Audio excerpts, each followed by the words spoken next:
Hello, and welcome to another episode of the Small Bear and Pickles show. My name is Alex S. Johnson, aka a small bear, and my lovely and brilliant co-host, Aaliyah Celeste Williams, aka Pickles, is having some technical trouble, so she will be joining us later in the broadcast. And I'm an author, poet, journalist, and artist, and I run a boutique imprint called Nocturnicorn Books. And my tagline is home of literary and literal rock stars. What Hmm. I mean by literary is one of our authors, we've had, published original work by them. Um, his name is Billy Martin.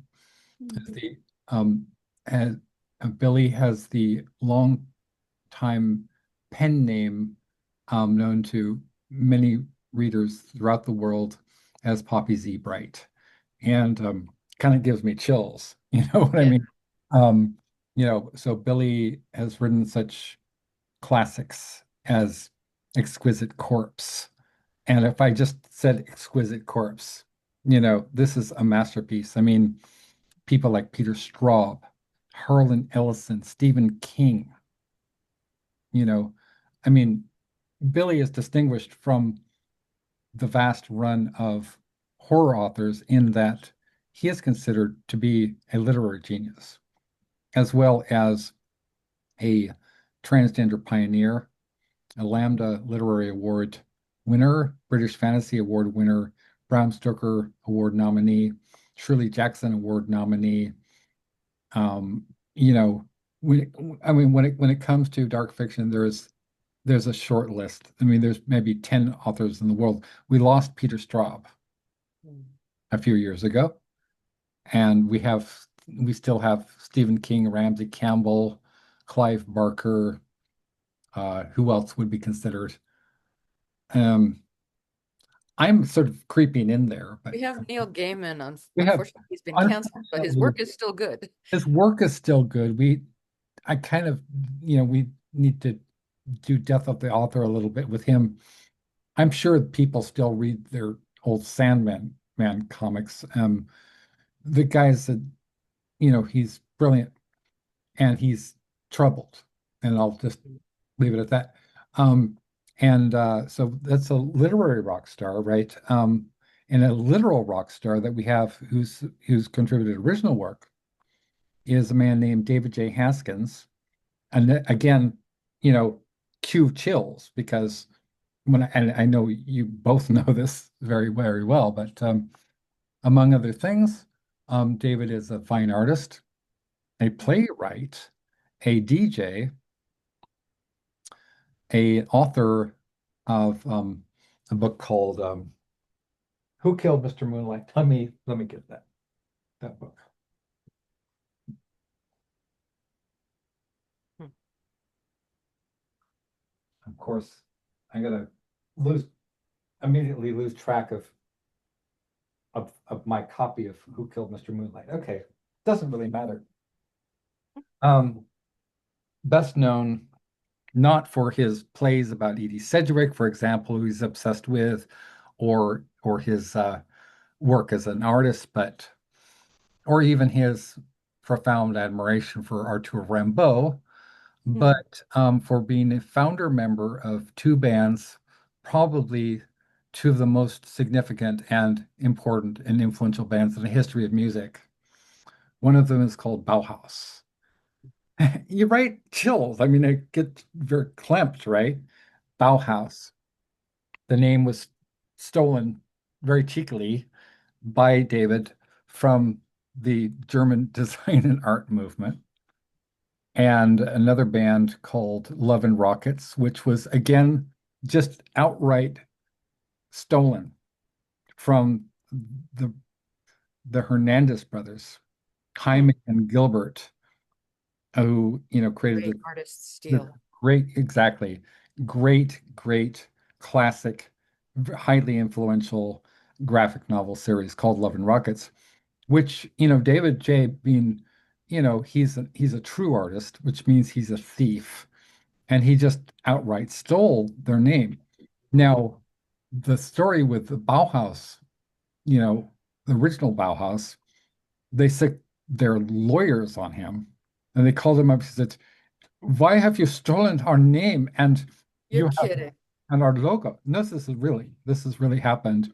And he just said something like, "Well, at this point, we're far more famous than you are. Everybody knows Bauhaus. Nobody's ever heard of the art and design. What art and design movement, Yeah. So he just outright stole, right? Mhm. Stole, steal, steal, steal. Great artists steal. And also I it's almost too obvious to say that when it comes to Bauhaus, there's one song that everybody knows called Bela Lugosi's Dead, is the title of the song. And it was performed on the soundtrack to actually it was performed in the film, the opening credits of the movie The Hunger, starring David Bowie, Catherine Deneuve, and who's still around. She still smokes. She's very French. She's in her 90s. And Susan Sarandon, best known for Rocky Horror Picture Show, right? Brad and Janet. Anyway, The I'm Roxy. The I'm a Roxy. huge, huge, huge Rocky fan. I mean, just, you know, so and Dave is a really genial guy. He contributed an original poem to our William S. Burroughs tribute. Poppy Z. Brite, Billy Martin wrote the introduction. So, I mean, when you consider that, like, also Billy Martin, Poppy Z. Brite wrote the foreword to our Bauhaus tribute, which is called White on White, a literary tribute to Bauhaus. And I promised myself I wouldn't just go on and on, but this is what we do, right? This is what we do. We do trivia anthologies. We publish amazing, amazing authors and artists and musicians that is it is unique. I mean, there's no other publisher that does what we do because we're not just a publisher, we're also a humanitarian concern, a, aka a collective paw. And we're going to start, talk about that. And right, paw, and we give out the pawsies. And I don't believe that you, Jan, have been inducted formally into a collective paw. I'm ready. No, okay, so we will do that. We will get that done today on this broadcast. And so I just I was in on the ground floor of, I mean, I've known um, some of these people like Billy Martin, Poppy Z. Brite for more than 3 decades. And oh, I was going to add that, as part of the freakishness of my origin story and where I'm from, one of my cousins is Bibby Hansen, the Andy Warhol superstar, who was, in two films with Edie Sedgwick. Oh, wow. And and her, which means I'm also the cousin of Beck Hansen, aka Beck. And this is Oh, totally wow. true. It's been confirmed by Bibby herself. Hmm. She was the one who told me, "Oh, do you know that we're related?" Right? And I was like, "Oh, no, I didn't." Bibby Hansen, Andy Warhol superstar. This is literally true. There's all these fascinating connections with people like Nico and Lydia Lunch. And I mean, I could go on all day, but I need to put some sort of form on this. So because of this almost accidents of birth. Um, I I was born into this as a you know organization called the Vedanta Society, which is a organization that was founded by Swami Vivekananda in the 19th century, and it has worldwide reach, and the centers, around the world in Gretz, France, in it was started out in New York, and it's is it is a very, very famous organization. I mean, some of the members include J.D. Salinger, Christopher Oh, I Isherwood, know. Oh, uh, Aldous Huxley, Henry Miller, right? Some of the most influential and important authors, right? Ellyn, I believe, was part of it. tell Uh, us the name of the society again, please. it's called the Vedanta Society, as in the Vedas, right? It's Okay. based on the Beatles, Okay. the Beatles, okay. Okay. And um, you know, um, Vivekananda has the rare distinction of being name checked by at least three US presidents, including Trump, believe it or not. Whoa. Yeah. Because of his work was so important. He influenced J.D. Rockefeller. Hmm. He influenced, like, he was friends with Nikola Tesla, and in his work inspired, you know, um, people like Allen Ginsberg. Philip Glass wrote and see, originally he was a devotee of Sri Ramakrishna, who is considered by millions of Hindus to be the avatar of the age, Hmm. and meaning God. In the respect that so we have Pickles. Hopefully, I Oh, can't I can't see the Pickles. there she Oh, is. there she is. Okay, so um, asked to unmute. Asked to start. So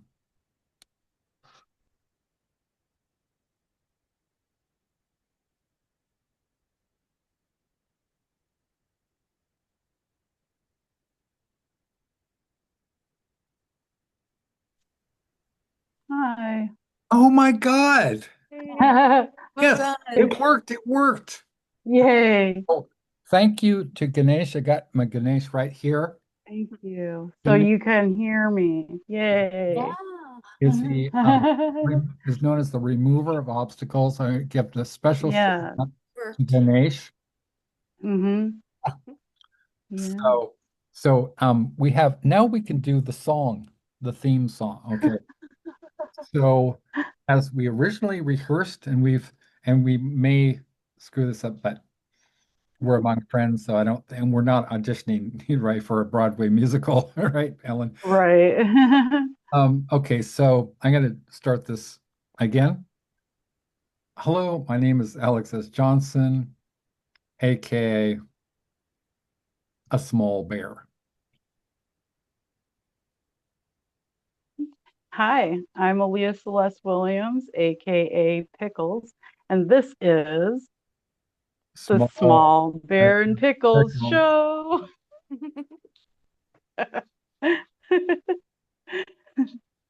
How are you guys? Good. Thank you for having us. I'm Jan Smith. Yeah, it's nice to meet you. You too. I I watched a lot of the episode that you and Alex did together, so I Oh, enjoyed that. Yeah. so glad. Um, Thank you. yeah, and Yeah, good I'm to see so you, delighted to Ellen. get to meet you finally. So, Yeah, I'm glad to get to meet you too. Yay. That's cool. So I'm gonna now do the proper introductions because everybody's here now.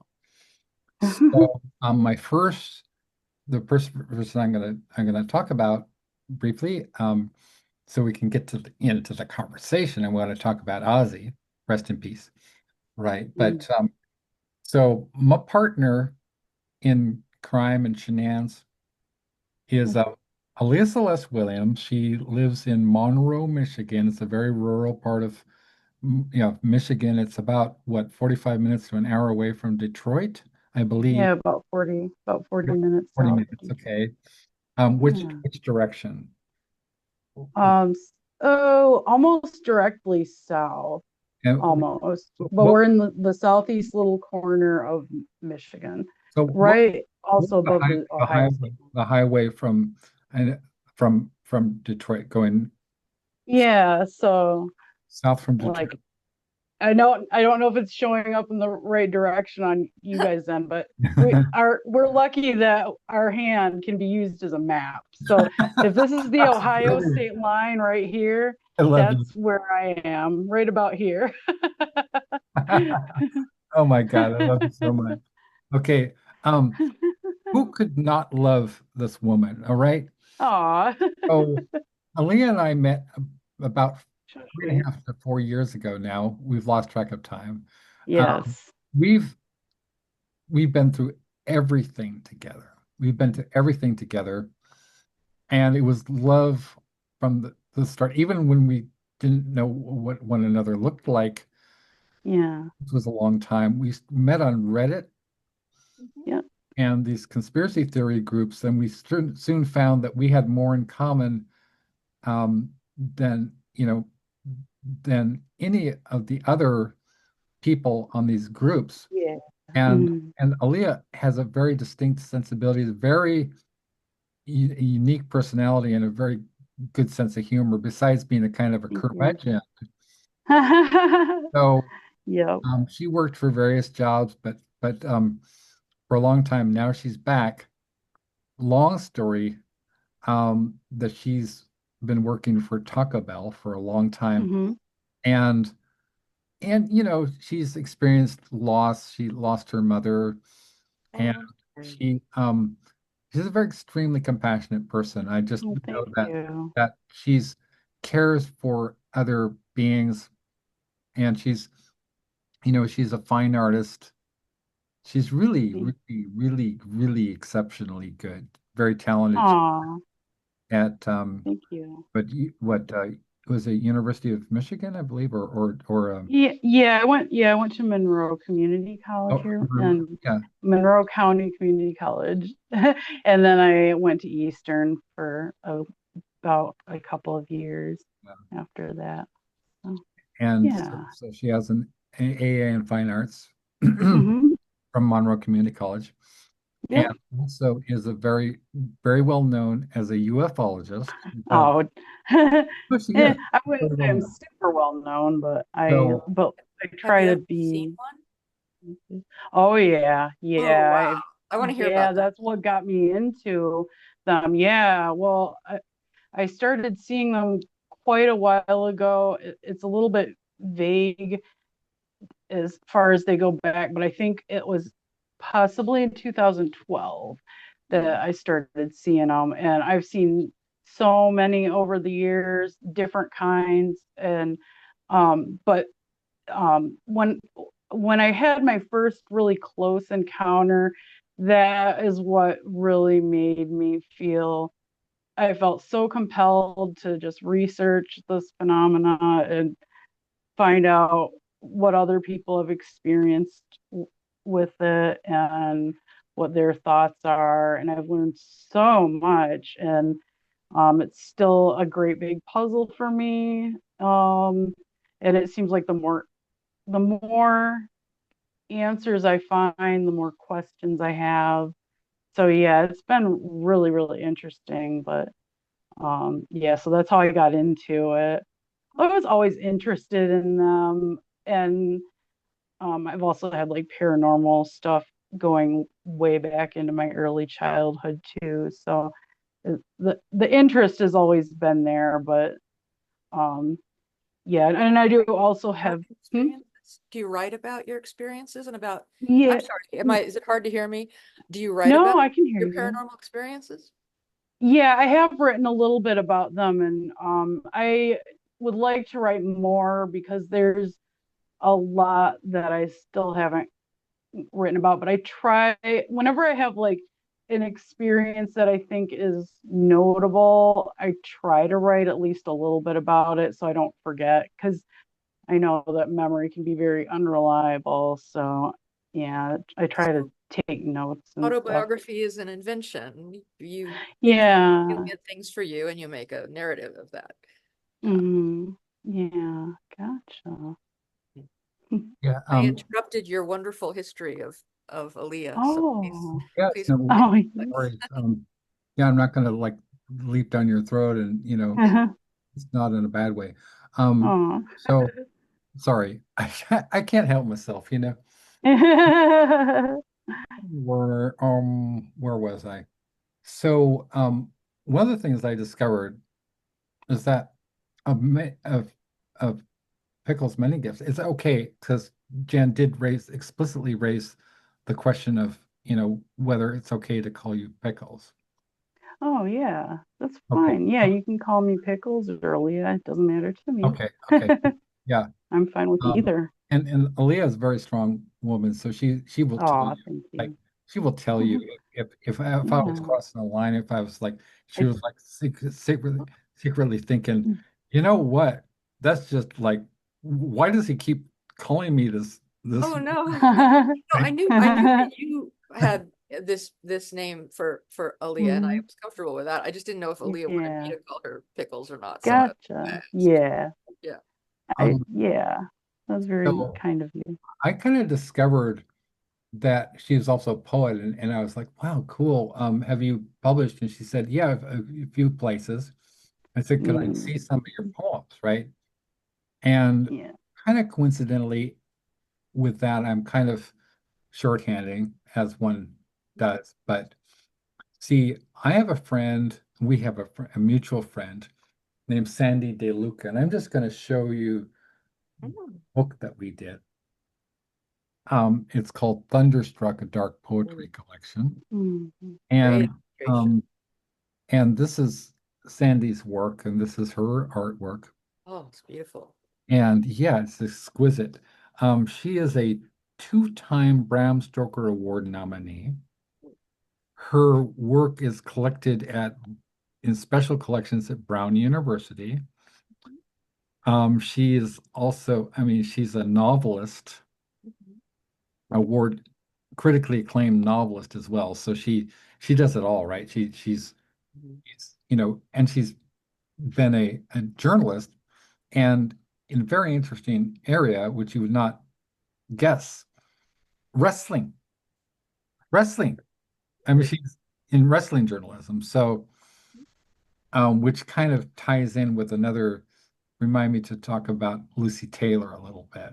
Okay. So, as far as, Bram Stoker Award nominees and winners, because we have, under Nocturnicorn Books, we have about 8 Bram Stoker Award winning authors. I mean, 8, right? I've lost track of some of them are some of my best friends and supporters and endorsers. So, people like John Palisano, who was also past president of Horror Writers Associations. He was working with people like Stephen King and Clive Barker, right? And so, um, uh, a few years ago, Sandy approached me and she said, "Okay, I have all these poems that are hanging over from, like 1998." She had a whole cache of poems that she never finished. She said, "You're awesome poet.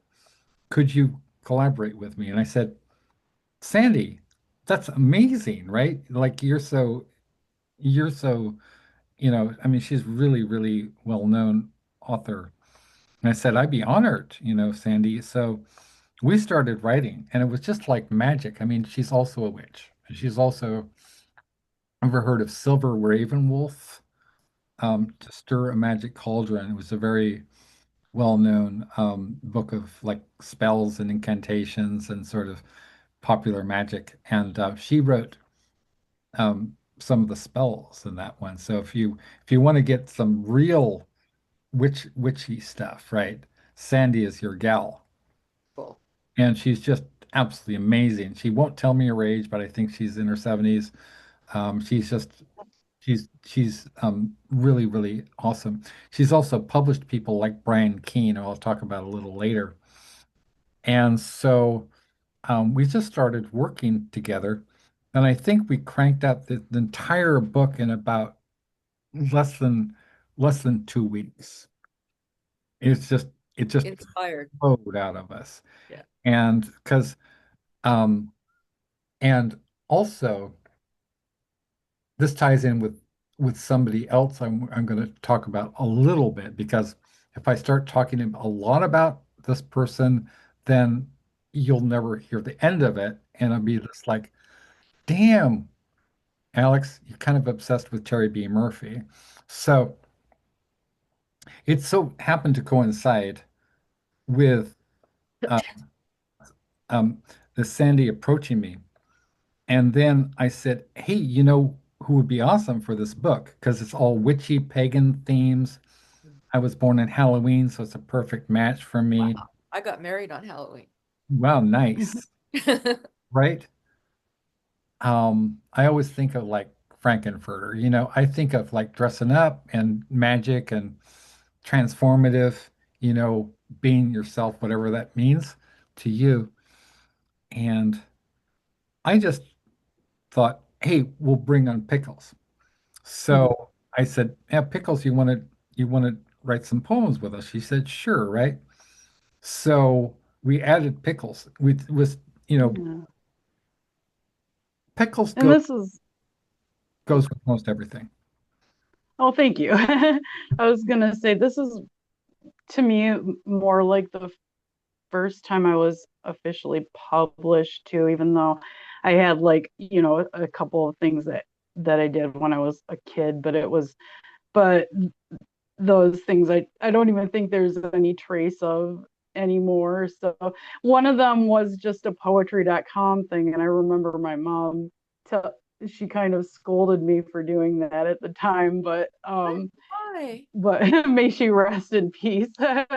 My mom, she was well, she I guess she thought that um she said, well, when you um grow up and you want to publish or get published, she said that publishers will ask you if you've ever been published before, and if you already have, they weren't too fond of that or something. I don't know.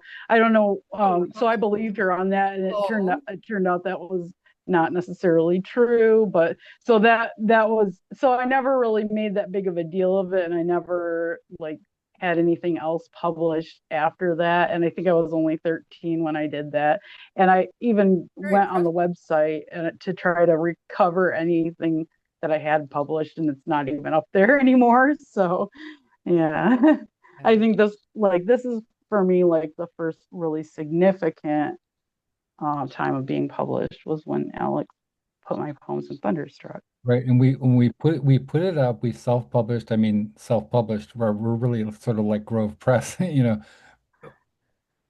and it's beginning stages, or research publications rather. We're sort of like Grove Press meets research publications meets a music publishing company.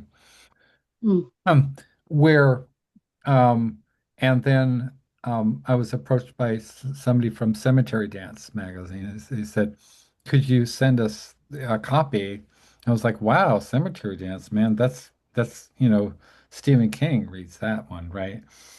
And Mm. so it's very super gatekeeper, right, as far as horror. And so I said, yeah, Cemetery Dance magazine, right?" So I submitted this book, not thinking anything of it. Well, guess what?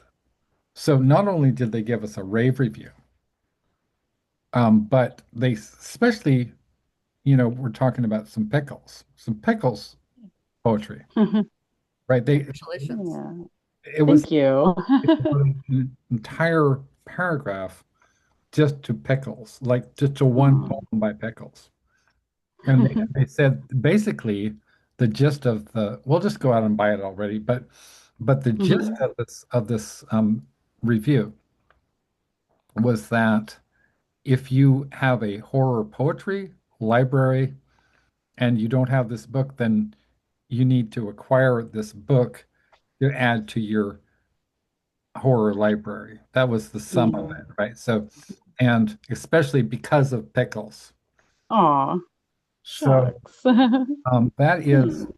and so I've kind of brought her into this from being very reclusive, kind of, you know, Mhm. person with very, very kind of I mean kind of curmudgeonly ways and idiosyncratic Yeah. ways to her that Pickles, was not prepared No. to bear, you know, hooking her up with rock stars. You know, Yeah. at first it was a little Mm. disconcerting, right? And Yes. and, and then one of them, which I'm gonna talk about. Well, actually, we have many rock star pals, and I'm not even exaggerating. Well, Ellen Maybe is a rock star, Yeah. and we're gonna talk Yeah. about Ellen Maybe next. So, Ellen Maybe, you know how I know she's a rock star? Oh. Well, recently in the news, and very unfortunately, one of my biggest inspirations and my idols, and sure millions of people around the world are grieving the death of Ozzy Osbourne at, I believe, 76 years old. He passed away in the company of his family. He was very, very much loved, and he was, inducted. Black Sabbath, the band that he was co-founded, um, was inducted twice into the Rock and Roll Hall of Fame. So that's how important they are. There's probably they created the genre of heavy metal, and well, they and Ozzy and Lemmy, who was also a friend of mine, I and so among the people who have been, when like Good Morning America or whatever, CBS, or they talk to various luminaries. One of the people that they talk to is Henry Rollins. And the reason I'm bringing this up for those of you who are viewing who don't know, because we don't really have that many viewers, but I think that the people who do watch us are people like us. So I think it's kind of assumed. And so quality is important. And so um, when you have somebody like Henry Rollins who toured with Ozzy, was a close friend of Ozzy and Lemmy and, you know, everybody, right? Because he's Rollins. Rollins published Ellen Maybe's, what was it, your third book, or was The Cowardice of Amnesia? This is the first like book with a spine, With the first full length book. fine. It sounds like your first book that stood up for itself, which is ironic because it's The Cowardice of Amnesia, right? But and it has the Fido poem in it. And so Henry Rollins is gone on record as being an Ellen maybe super fan. Hmm. He loves Ellen's work, and so does Exene Cervenka, and so does Viggo Mortensen, and Holy so cow. does Greil Marcus. Wow. And actually, what was the whole story with Greil? Um, how did Greil and Jackson Brown? But how did Greil get in touch with you, Ellen? Well, it sounds like you heard it on KALX, which I think is the Berkeley.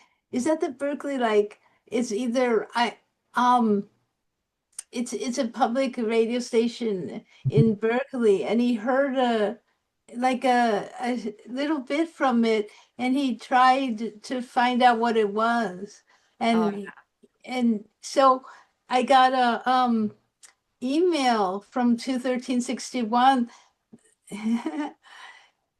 Right? oh, that the our poets are in there too. oh wow. So I got an email that they wrote me from there that Grail Marcus is trying to get in touch with me. I was so stunned because, oh my gosh, I was astonished. And yeah, because he wanted to, know more about and, hear the album. And he wrote about it a couple times. He's mentioned the work in his column or in an interview. Yeah, Th- so. This is a very, I'm sorry, Ellen, this is a very young Ellen Mabie, giggling songstress of the spoken word, as she was dubbed by S.A. Griffin. And her t-shirt says, "Don't kidnap me, my parents won't pay. Oh, you're so cute. The Oh, Karma look at that. I Mom love your book, glasses. I love your hair.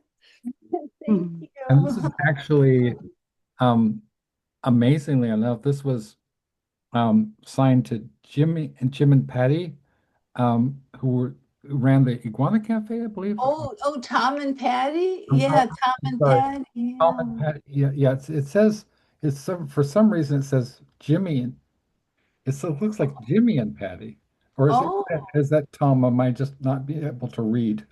I don't know, but yeah, they ran the beautiful Iguana Cafe for Yeah, about it's 6 years. Griffin. Oh, yeah, I see what you're saying. Yeah, wow, Yeah. wow. Yeah, that was an incredible place. It's very important to have places that are such essence places that are really, really special. I knew it right away. There's spaces that are epic in history that are gatherings of poets. Uh, Right away, I was so honored that we were all there. So many people that I still know are kind of met there. That was from 89 to 95. And that was yeah, there was a lot going on and stuff. And it was different because, there was no internet. People were always, people hang out. It was a whole different era. There was a real special place. And so I think that's where I met Exene and Vigo were there and Amelie and Matthew Mars. A lot of people. It really was a hub of a lot of people. It was in North Hollywood. Very Hmm. special place. And I'm grateful for it. Yeah. You've also like collaborated with, I mean, by collaborated, you've played with like Vigo and Jackson Brown, right? Like Jackson Brown came out to Beyond Baroque Mhm. and who else? Because I know I'm missing a ton of people. Well, Iris Berry is a huge fan of yours, Yeah. right? Yeah, that's so sweet. I did some shows, like I was on the same bill sometimes when the Ringling Sisters Oh had wow.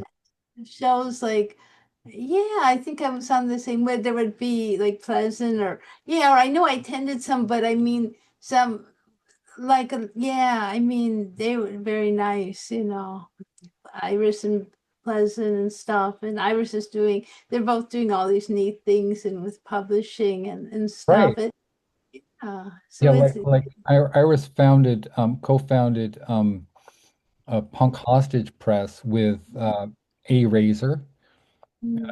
I keep forgetting. I actually spoke with him by phone many years ago. I think it was around the time that I you know, that I met you, Ellen, and then I was talking with Richard. You guys very, very kindly brought me on board with Beyond Broke, and that's how I met Marie Lecrofan Wow.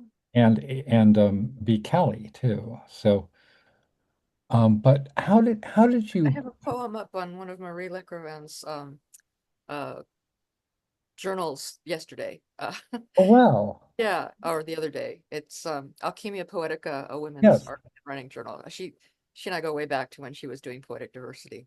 And Oh yeah, I love yeah. her editorial taste, you she know. yeah so Ellen, I know you've told me, you probably said this, on in public a million times, but how did you get on the radar of Henry Rollins? Oh, Exene recommended my work to him.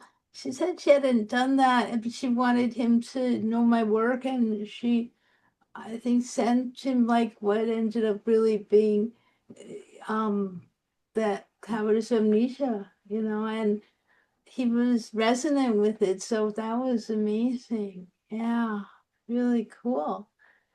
Yeah. For years, and this is kind of odd or ironic that I didn't even know this. In fact, I didn't even read The Cowardice of Amnesia until last year, believe it or not. I wasn't even aware that it existed. I'd read the first book of Ellyn's that I bought, I still have, and my copy is right here. It's called Walking Barefoot in the Glass Blowers Museum. Mhm. And who did the cover art for this, Ellen? Oh gosh, I'm trying to. Oh my goodness, I am. Oh wow, I'm trying to think of who did. Does it say inside? Look in maybe Yeah, design. I don't know. I had no real. It just I don't really know who did it. I mean it was yeah. it, It, it I'm says, trying, it does says it? the author wishes to acknowledge the following publications and anthologies in which some of the poems originally appeared. The Ellen Mabie coloring book, which is Sacred Beverage Press, which is Amelie Frank.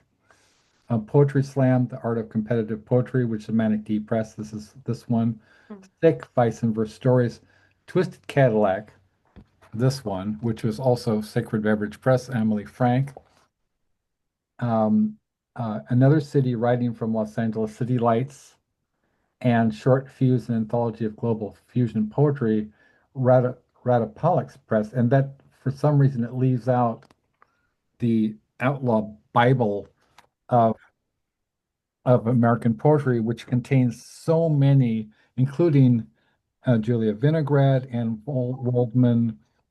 I'm just reading randomly, Tupac Shakur, Hunter S. Thompson, William Carlos Williams, Walt Whitman, um, Iris Oh, Berry, Mark Olmsted. I'm sorry. Don't mean to interrupt, but you know what? It's possible that none of the poems from the Outlaw had Ball and Chain Record Store, which was in Cowards of Amnesia. So it's possible not that mainly that was there and that was in Cowards of Amnesia. I just, yeah, I just noticed something. I'm sorry, I interrupted you, Ellen. I just Um, noticed something. So, one of this is kind of a little bit of a side, but it's still completely relevant. Is that okay? So in 2012, which was that's around the same time that I mean, I'd known Ellen for a couple of years by then, and Ellen contributed to my online publication called The Schwibly, as did I believe Marie Lecrivan did, and some other people like Tequila Mockingbird, the kind of punk rock museum founder, kind of a Hollywood scenester, and she collaborates with who's that guy? The Jeff Goldblum and Oh Geezer wow. Butler from Black Sabbath. Yeah, just little people like that. And so I was friends with her. I'm not really so much, but so I just noticed Joan Job. Was it now? Franci Franci, who was married to who Bukowski. probably mhm. is in this book as well as Anne Waldman. So these are the names around Ellen Mabie. So Ellen Mabie is here. Okay, Ellen Mabie is here. And then you have right above her, John Giorno, who was the creator of Giorno Poetry Systems, who created the Nova Convention to honor a certain William S. Burroughs. Hmm. You have Ira Cohen. You have Ellen Mabie. Mark Olmsted is right below her, next to her, to the right of Ellen Mabie is Franci, then Alan Waldman, right? Mark fucking Olmsted. You have I don't Karen Finley, Lou Reed, right? Um, these are well, I have an interesting connection with Lou Reed. I've been published alongside Mark Olmsted and Allen Ginsberg and Charles Bukowski, myself. So some of the other people in this book are like Hubert Selby Jr., Henry Miller, Gregory Corso, Kathy Acker, Dominic Lowell, who also, so there were five people who blurbed my book, The Death Jazz, in 2012. One of them was Dominic Lowell, and she was known as she's unfortunately, rest in peace, Dominic Lowell. Um, I just found out that she died in 2017. And she was known as the Janis Joplin of the spoken word. So, I suppose another friend of ours we've just been talking about a little bit, Iris Berry, right? Iris Berry, who's known as the punk rock royalty because of her poem called Punk Rock Royalty, and who's also, the founder of Punk Hostage Press, which publishes people like Richard Modiano. And so everything is connected, right? And so so when I was student teaching for to getting my teaching certificate in English at Cal State Dominguez Hills in around 2012, right? And I'd been going back and forth with this woman named Renee Diedrich. Now, she published a piece in my the Schwibly, the Schwibly webzine called "A Valentine to the Widow of Rock and Roll." It was extremely gonzo. Renee and I are obsessed with Hunter S. Thompson, who isn't, right? But she also illustrated it because she's also a digital artist. And she did the cover of the Death Jazz. Let me see if I have the Death Jazz. At any rate, probably don't have it immediately here. But the reason I'm bringing this up is that I was not aware that Renee was an English teacher at Banning High School, where I was assigned just, the coincidences, if they are. So I was assigned to Banning High School, which is very, very low socioeconomic, right? Very impacted and very, subject to the extremely racist No Child Left Behind, or, you know, or as I called it, No Child's Behind Left, because, they had a patrol car stationed in front of the school, right? So they could, talk about the carceral system. Michel Foucault talked about, right, the pipeline, where you get kids into the system. Now, infractions like smoking some weed, you know, when I was in school, they would confiscate the weed and the teachers would smoke it themselves, go into some good use. And I had actually um, fellow graduate students who were also high school teachers who would do exactly that.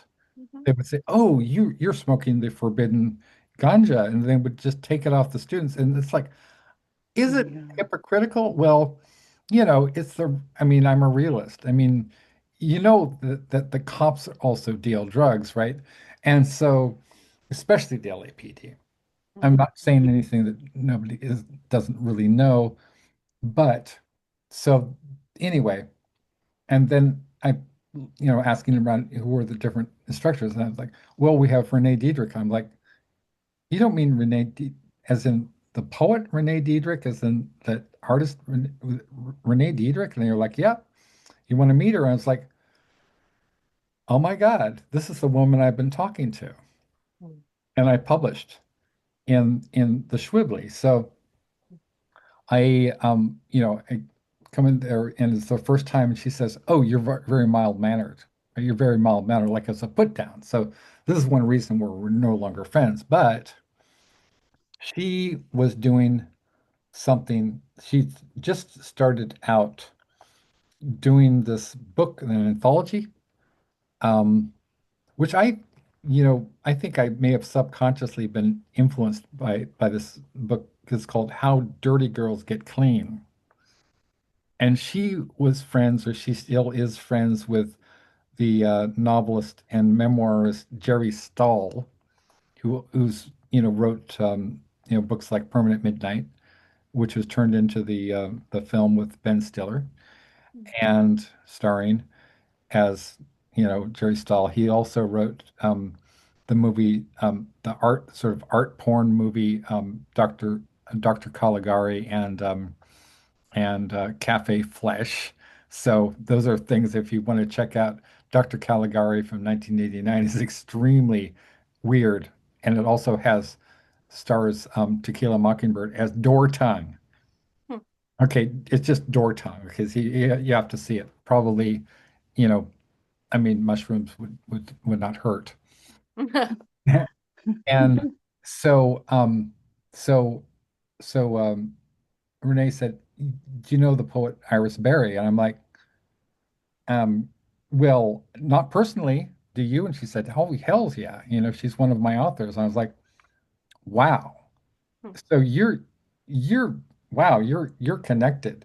You know Jerry Stahl, you know um Iris, who else does she know? Well, Lydia Lynch, right? I mean, it's like, holy fucking shit. Lydia Lynch. Um, and so yeah, she said, we're going to be doing a reading at well, actually, no, this is to anticipate. And then I need to switch off and then talk about Jan Steckel. So she asked me if I could edit the book, and I was like, well, I'm going to school. I'm grad school. I'm also a music journalist. I was interviewing people like Lemmy Kilmister, Iron Maiden. Who haven't I interviewed? John Carpenter, and I even interviewed Caroline Munro, the Hammer Films actress who was also in The Spy Who Loved Me in London. And so I was like, well, I'm doing a lot of stuff, and I don't know if I can,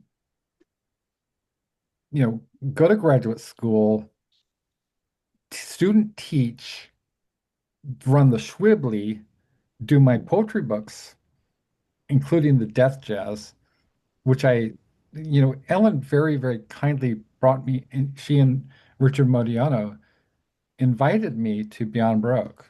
Now, there was no sense of like, oh, it's Beyond Baroque. So we've had Dennis Cooper, we've had Wanda Coleman, we've had Iris, we've had Emily Frank, we have, Richard, the legend giant in his field. We have S.A. Griffin, we have Suzanne Lemus. Nobody's ever heard of you, Small Bear, before. There was none of that. Instead, it was sort of like, well, you've got a book. And I said, yeah, Ellen, maybe, you know, poetry goddess. Yes, I have a book. It's called The Death Jazz. He's just like, oh, wow, you should publish it. I was like, and I'll sell it at Beyond Broke. I was like, you? So now, bearing in mind, like in terms of cultural significance, okay, so I was aware that Ellen maybe had Exene's job, right? That's not nothing. I was aware, the first thing I was aware of, the first time I heard the name of Beyond Baroque, it was in the context of that's where Exene and John Doe met. Okay, so anyway, so that happened in 2012, the same year that I met Renee Diedrich.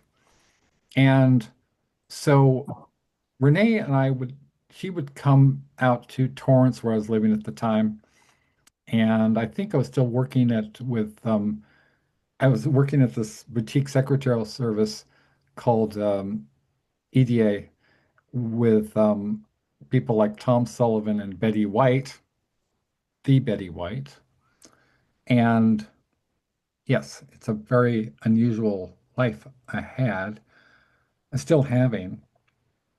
And then, so I remember very distinctly when we were talking with Iris, and she said, "Oh my God, oh my God, oh my God!" And it's like, "What happened, Iris?" It's like, I just was photographed, naked, holding William S. Burroughs' typewriter. Like it was no, but she was like Lady Godiva writing Burroughs' typewriter. This is literally the typewriter that he used to write Naked Lunch on. And she was freaking out. And I was like, damn, it was just like, when one person wins and everybody wins. Mhm. It felt like one of those moments where sort of like a cultural gestalt happened, where it was like it was connecting generations. It was connecting, Iris had already been in the Outlaw Bible with Burroughs. And so forging that direct link with Burroughs a physical object that was owned and used by Burroughs. Wow. And so, and we were all excited for her, and we're still excited for Iris Berry. And so, at any rate, um, so we worked on the book. We got Lydia Lynch. She somehow, I don't know, she got Lydia Lynch in there. She got Joan Job Smith. She got Fiona Helmsley was her good friend, and Jerry Stahl endorsed it and wrote a blurb. I wrote a blurb. I was nicknamed Nipple Clamps by Renee. Don't ask me.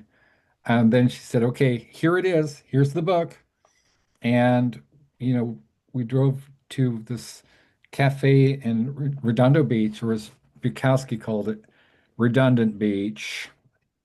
And we read with Iris Berry, Lisa Cherry. We walk in, and I've got these gorgeous, brilliant women. I'm like feeling like a fucking rock star. It's like here I am with Iris Berry, who was literally a rock star. It's like, hey, check me out. I will never, you know, this is something that I will always be able to recall. And it's like, if nothing else, I actually worked with Betty White. If that didn't work to recharge motivation, I could say, I read alongside Iris Berry, Hmm. right? So I also read alongside Marie Lecrivan. And now, Oh, due to the magic of Zoom, I've read alongside Mark Olmsted, Richard Modiano, Ellen Maybe, like countless times, Rick Lupert, who else? A lot of my heroes, right? A lot of my heroes. It's a really thriving, wonderful family.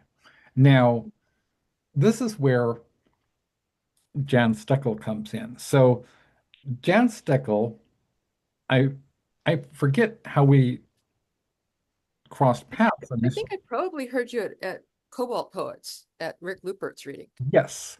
Yeah. And so we started talking, and then I got you on board the neurospicy, and then I've I mean only pretty recently we've been really talking because for a long time I was just like, oh, Dr. Steckel. And I was very, very aware of That's my you. dad, No, Dr. Steckel. right? But I was but I was just like in awe, even though my both of my parents are Ivy Leaguers, and my dad studied English at Yale with Harold Bloom. Hmm. I am still, I still, I know how, because I had a friend who I helped to get into USC medical school, and anyway, long story, but so I know, having worked with doctors as, a medical transcriptionist for about a decade. I worked with Oh, how people like, cool. um, thanks. I worked with people like Dr. Drew Pinsky, who's a dick. Very famous. Yeah. Yeah, he's still Dr. Drew, right? Right. And I turned him into a character in several of my stories, The best revenge. an ongoing character, Dr. Drew Pansky. Um, so so then I was just very, very much aware that you had practiced as a pediatrician. And then I more recently I was looking at, wow, so Jan attended Oxford. She has a degree in English literature from Harvard Radcliffe, has then she attended Yale University Medical School, where she has an MD, and she's was practicing as a pediatrician. She briefly worked as a pediatrician, also worked for Kaiser, and but it doesn't stop there. I mean, that would be more than sufficient. But she also, you know, volunteered for the Peace Corps and worked in the Dominican Republic, and is a disability rights activist and advocate, a bisexual rights advocate and activist, and to top it all off, but really not, because life continues, is a Lambda Literary Award winning author of, books like The Horizontal Poet, which has obviously double entendre because back surgery, disability, and sex. So, so Hey, is Jan Steckel, Dr. Jan Steckel. thank you. Whoa, what an intro. That's so kind. Thank you. You know, my life just flashed before my eyes. Wow. So I hope you'll stick around, for For because sure. that can be ominous when that occurs. The anyway, previously I mentioned Henry Rollins. Henry Rollins, of course, is an icon. Started out with Black Flag in the 70s and then founded 21361, which is the publisher of, among other people, let's see, okay, so Exene Cervenka, Nick Cave, right? Michael Gyra, we have another interesting connection. I might as well just be totally neurodivergent and lateral. Ready? Okay. Is that cool with everybody? I'm just going to be completely neurodivergent. Let it rip. I'm not going to sustain, you know, I was just like had Jeffrey Thomas wrote the forward to my new dark fiction collection, A Great Variety of Monsters, which was named by Pickles. And Jeffrey Very nice. Thomas compared whose fans include China Mieville, Jeff Vandermeer, and who are Jeff Vandermeer wrote the movie, the novel, which is the basis for the movie with Natalie Portman called Annihilation, right? Oh, I So didn't know Jeff that. Vandermeer also edited The Weird, right? Mm. He he he he's one of the people who is huge fans of Jeffrey Thomas, right? David Cronenberg is a fan. Hmm. And so in this forward to my new collection, A Great Variety of Monsters, titled courtesy of Pickles, um, he he name checked me with William S. Burroughs and Joe, our dear friend who died in 2020, Joe Pulver, Joseph S. Pulver Jr. Sr., right?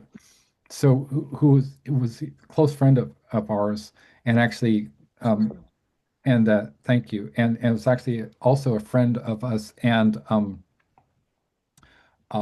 Jordan Gallagher, who was also extremely brilliant poet and a muse, and a dear friend of mine and Joe's, and Suzanne Lummis as well. And you know Suzanne, right? I don't. Please tell me Okay. about Suzanne Lummis is like the founder of the LA Poetry Festival and a sort of a very well known for like furthering the cause of poetry noir. it. Okay. And she was also the granddaughter of Charles Lummis, who founded the Southwest Museum, who, Oh, yeah. Yeah, I who, think you mentioned her to me who before. was I who was a remember. colleague of my great grandfather, Right. who founded Herbert Eugene Bolton, who founded the Bancroft Library at Berkeley. Where Julia Vinograd's papers are. Where I remember the whole thing exactly now. Serendipity doodah. Yeah. serendipity, serendipity, doodah, and I'm sure that Ellen maybe could create a Broadway show tune that incorporated serendipity, doodah, right? Doodah Parade, which I was in 1996. Yes. So these are some of the titles that are published by Henry Rollins. So he founded 21361. I just love this so much. I'm savoring this so much, okay? Because this is cultural lightning in a bottle. This is never going to happen again. There will be very distinguished gatherings of people, but this is one of them. Hmm. And so he founded, this is his birthday, 21361. Henry Rollins founded this so he could publish himself. And he's very, very self-motivated man, famously, right? He built himself up into this kind of mountain, right? His his his muscles are like, cables. They're like tree trunks. He's so massive and monolithic. Mhm. And he's one of my favorite people, right? I'm just in love with Henry Rollins. Who isn't? I mean, you'd have to be like dead to not appreciate his sheer passion, right? And he reminds me so much of me, especially just the ferocity, right? Just the ferocity and passion. You have to have it. And so he Fire in the found belly. what? Yeah, you gotta have fire in the belly, exactly. So he founded this press, basically to publish himself, but then he had friends like, I don't know, Exene Cervenka, right? Of X and the Knitters and Antichrist and some other bands who toured with Iris Berry, Hmm. who also dated Lemmy. We'll get to talking about Lemmy in a second. So Exene, who was, collaborated with Ellyn here, also, co-founded X, and their produced the first X album was produced by Ray Manzarek, Hmm. right? There's Mhm. also, okay, so I'm going to loop back into another connection here, another little, node of connections, right? So I'm going to throw out a few names, right? Bibi Hansen. Bibi Hansen is my cousin, is the mother of Beck Hansen, Mhm. and get go crazy with the cheese whiz, right? That Beck. Um, she was in two films with Edie Sedgwick, right? And so my cousin Bibi is a Andy Warhol superstar, Hmm. and a friend of Lydia Lunch.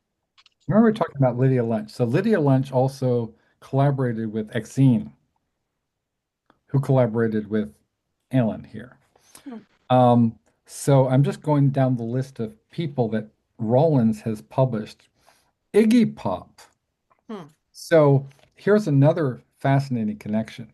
One of our friends is a guy named, I'm going to try to show you this book without, if I cause the rest of my books to fall, um, that is just Karma, the law of karma. Karma just ran over my dogma. I am, I hate. yeah. So I just did Oh, Apu. So this is our friend, good friend of mine and everybody's. I mean, I'm sure, and Bibby's and Lydia Lunch. His name is Tony Zanetta, and he's one of the contributors to our forthcoming book called A Moondust Will Cover You, a literary tribute to David Bowie, which both Ellyn and Jan and Pickles are also have work in. yeah, I read that poem at Oakland Beast Crawl on Saturday. Oh, Uh, the one that I gave you for the Bowie and- anthology. which was Yeah, very resonant, very mythic, thank you. and beautiful. So this is Tony, and this is what he wrote. So I interviewed him extensively for the Bowie book, and this is what he wrote to me. Here, Alex, I enjoyed our telephone conversation immensely. Of course he did. All the best. Aw, that's Right? really personal. So this is like, okay, so I'll just show you some. I get excited like when I'm like a little kid, right? So these are some of the photos in here. So so Tony knew Bowie because, well, I'm just going to show you. So there was a production that was directed by Andy Warhol, looks a scream, hang him on my wall, right? Andy Oh, wow. Warhol, he played Andy Warhol in Pork. Hmm, That's Tony Zanetta hmm. with Wayne County and Via Valentina cast members.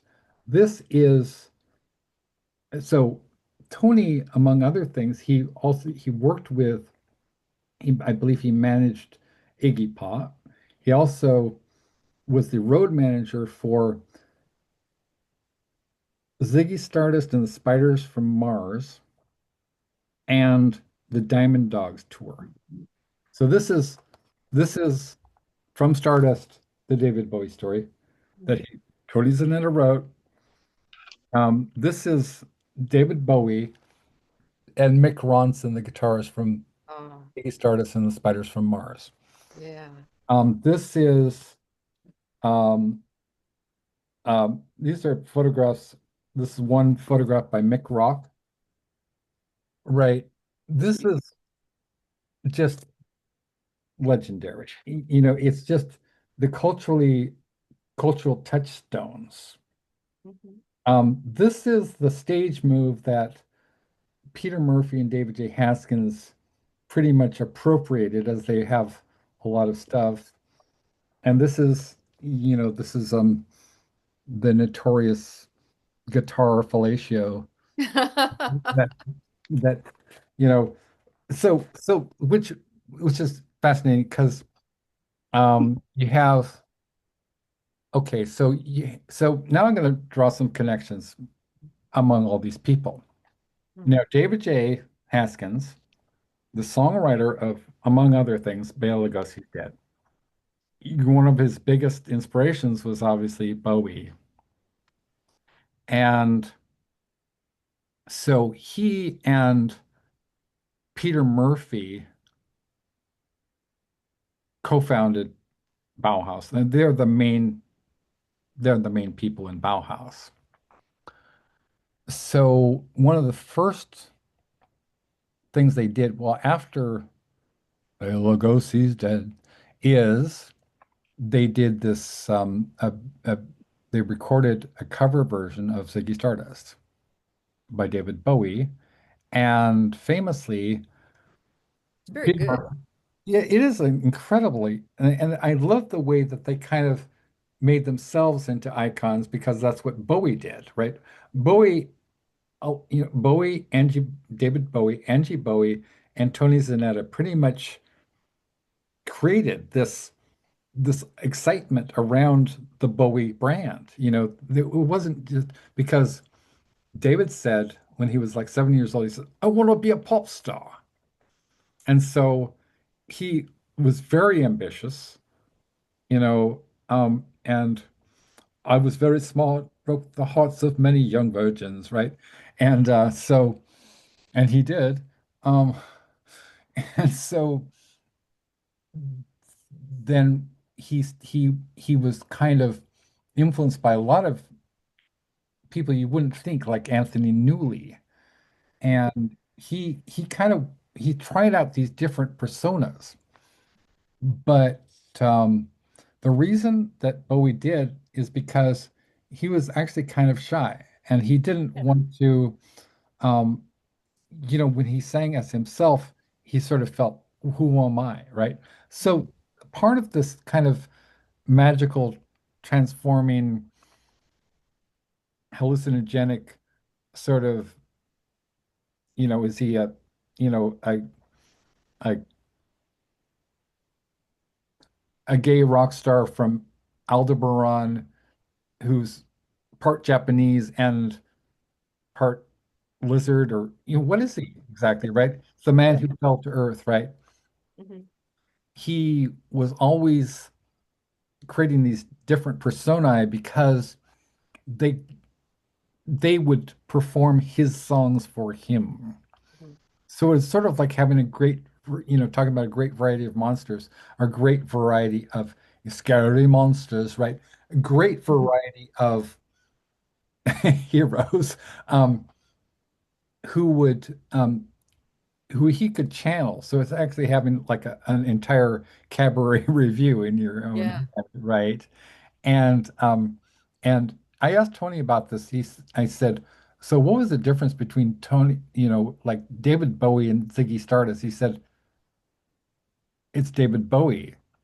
And I said, so you mean Ziggy Stardust and David Bowie are the same person? He said, yes. So there was no distinction, Hmm. right? which is absolutely fascinating piece of information. And if you want to read more, you can buy Moondust Will Cover You, a literary tribute to David Bowie, which is coming out next month, featuring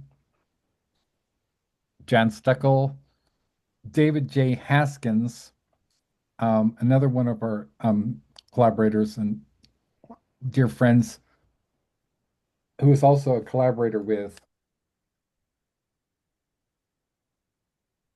Billy Martin, Bobby Zebright, Caitlin R. Kiernan. So I want to talk a little bit about Caitlin R. Kiernan, and then I'm going to cycle around to back to Ellyn maybe, and then back to Pickles, and then back to you, Jan. Okay, so one of my oldest friends, I'm and sorry though, I'm gonna have I to have to turn go. off the camera and lie down. No, I'm gonna be here, but I'm gonna have to turn off Okay, the camera and lie down. So gonna I'll have be I to. listening though, and I can talk. You I can just talk. I Okay. yeah, I just had can't. hate to interrupt also. I have to head out here in a few minutes because I have to run to the pharmacy before Okay, they close. darling. So Um, I'm sorry I have to leave in a few, but I just okay, wanted to so It was um, nice to say it meet was nice you, to meet. Aaliyah Yeah, it and was nice to Pickles. meet you too. Yeah. I'm glad okay, the sound is working. I hope it can continue to Yeah. Yeah. play. That's wonderful. Glad you were able to make it. Yeah. Yeah, thank you. I All myself will right. have to eat pretty soon, but I'm glad we're all meeting though. This is yeah, great. So, Mm. this is we're going to have to do this again then. Oh, Um, can we do before Pickles, before you go, Aaliyah, can Yeah. we just do the collective? Can we initiate? Jan, can we initiate you? oh yeah, yeah, I'd be honored.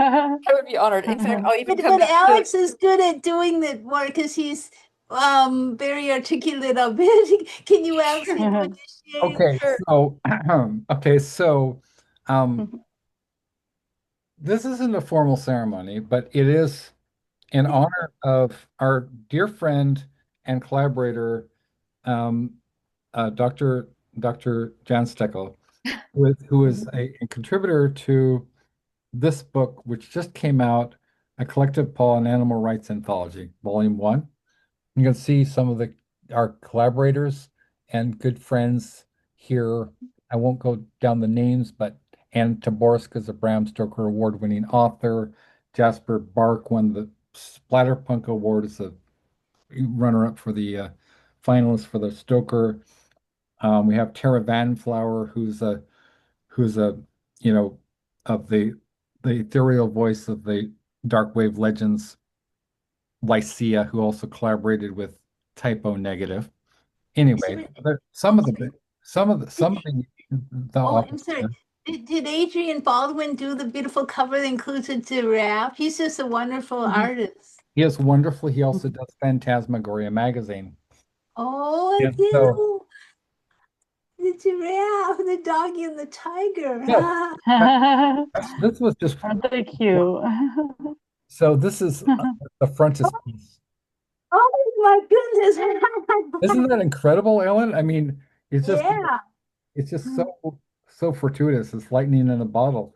And so, yeah, so we do the pausies. This is not a formal thing, but we did a ceremony we inducted Nicole H6, Ellen, Emily Frank, Oh, Ron Whitehead. and Ron Whitehead, and Pickles.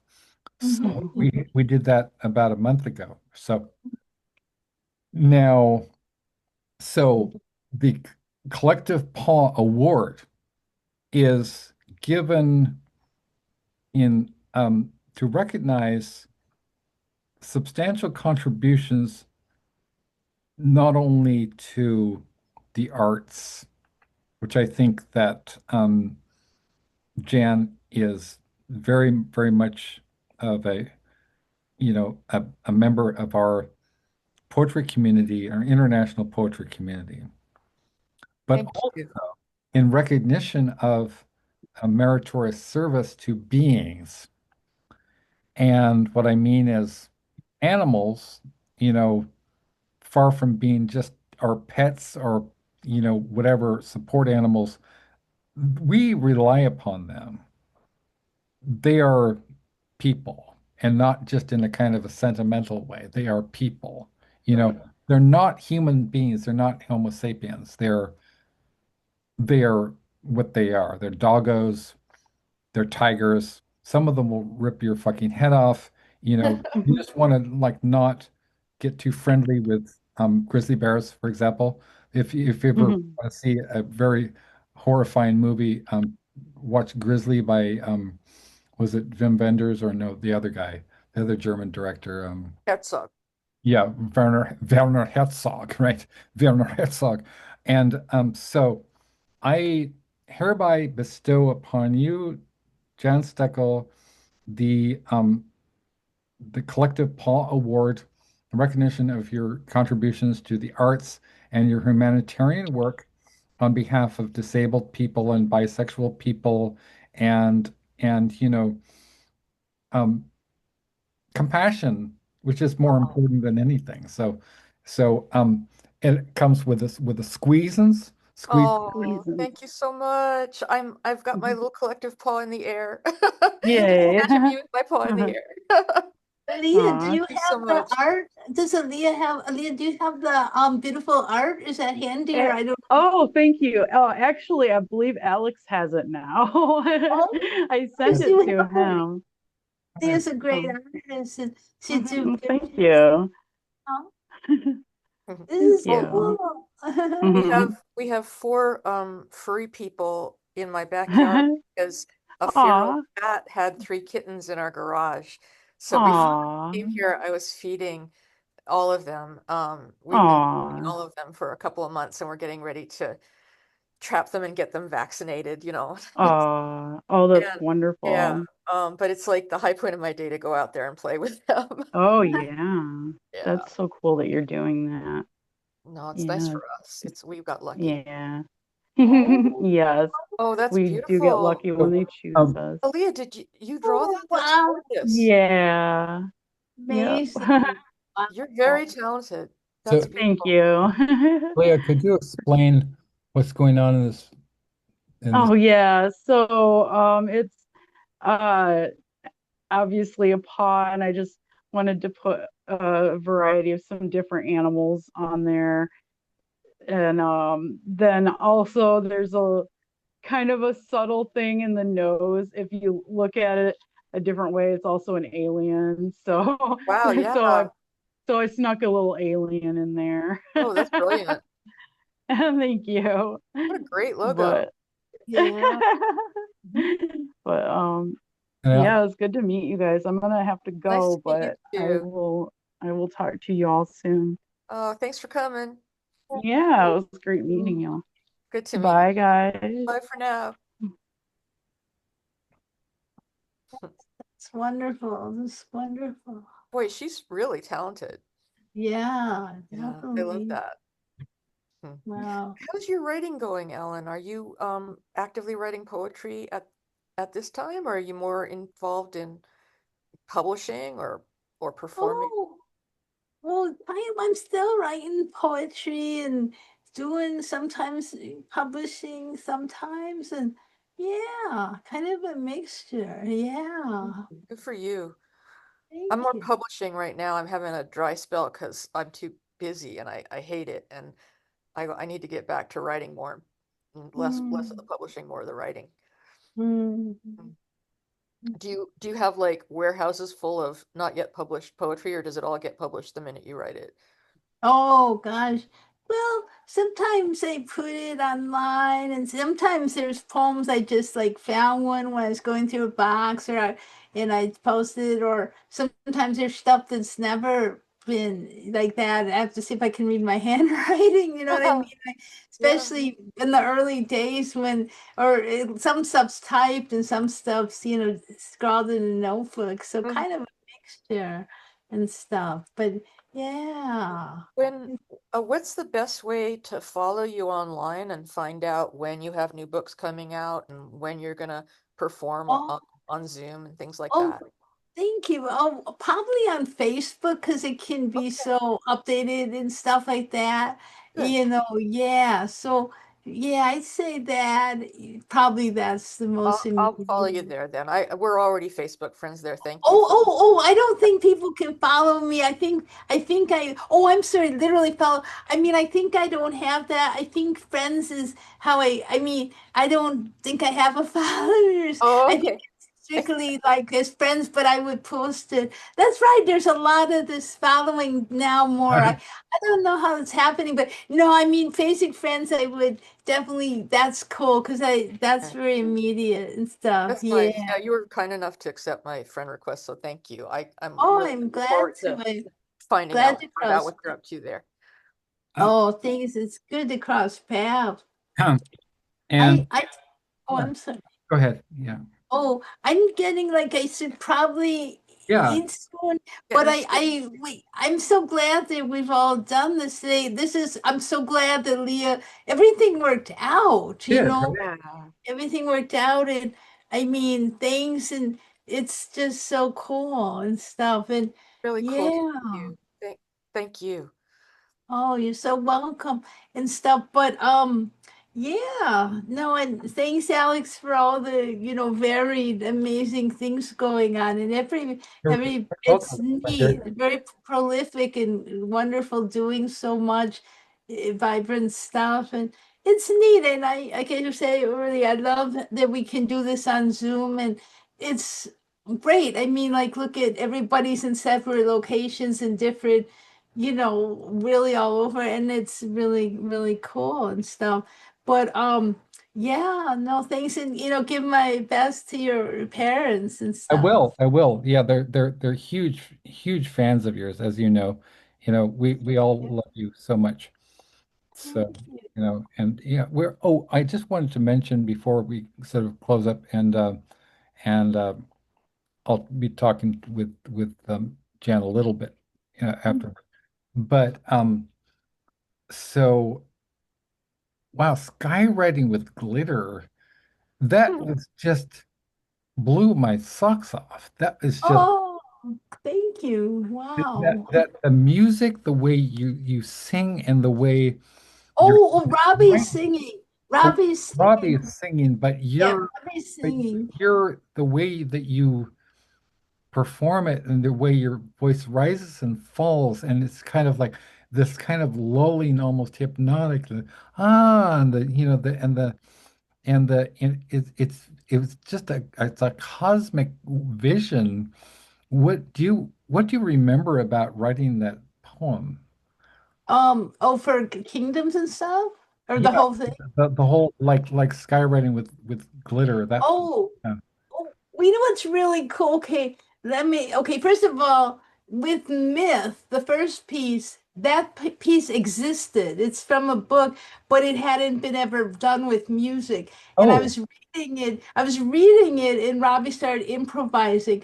A lot of the other pieces were written while he was playing, so it's very organic. And Up is Down, which he sang, I wrote the melody and lyrics for. So it's a very super organic how things worked out uh, in that way. There's so many different ways of how it works, but yeah, I mean, a person could listen to that just like as a topic, like Ellen Robbie, Skybright Glitter. But it's really interesting because it's quite different, isn't it, from the Ellen Maybe Band sound? They're such yeah, different sounds. But he was in the Ellen Maybe Band after Rodeo came out. yeah, I met him via one of the musicians, and then we ended up, I did the band and also started this. It seemed like one time there was a show and no one could make it but Robbie and I. And when we played by ourselves, it was just like its own thing.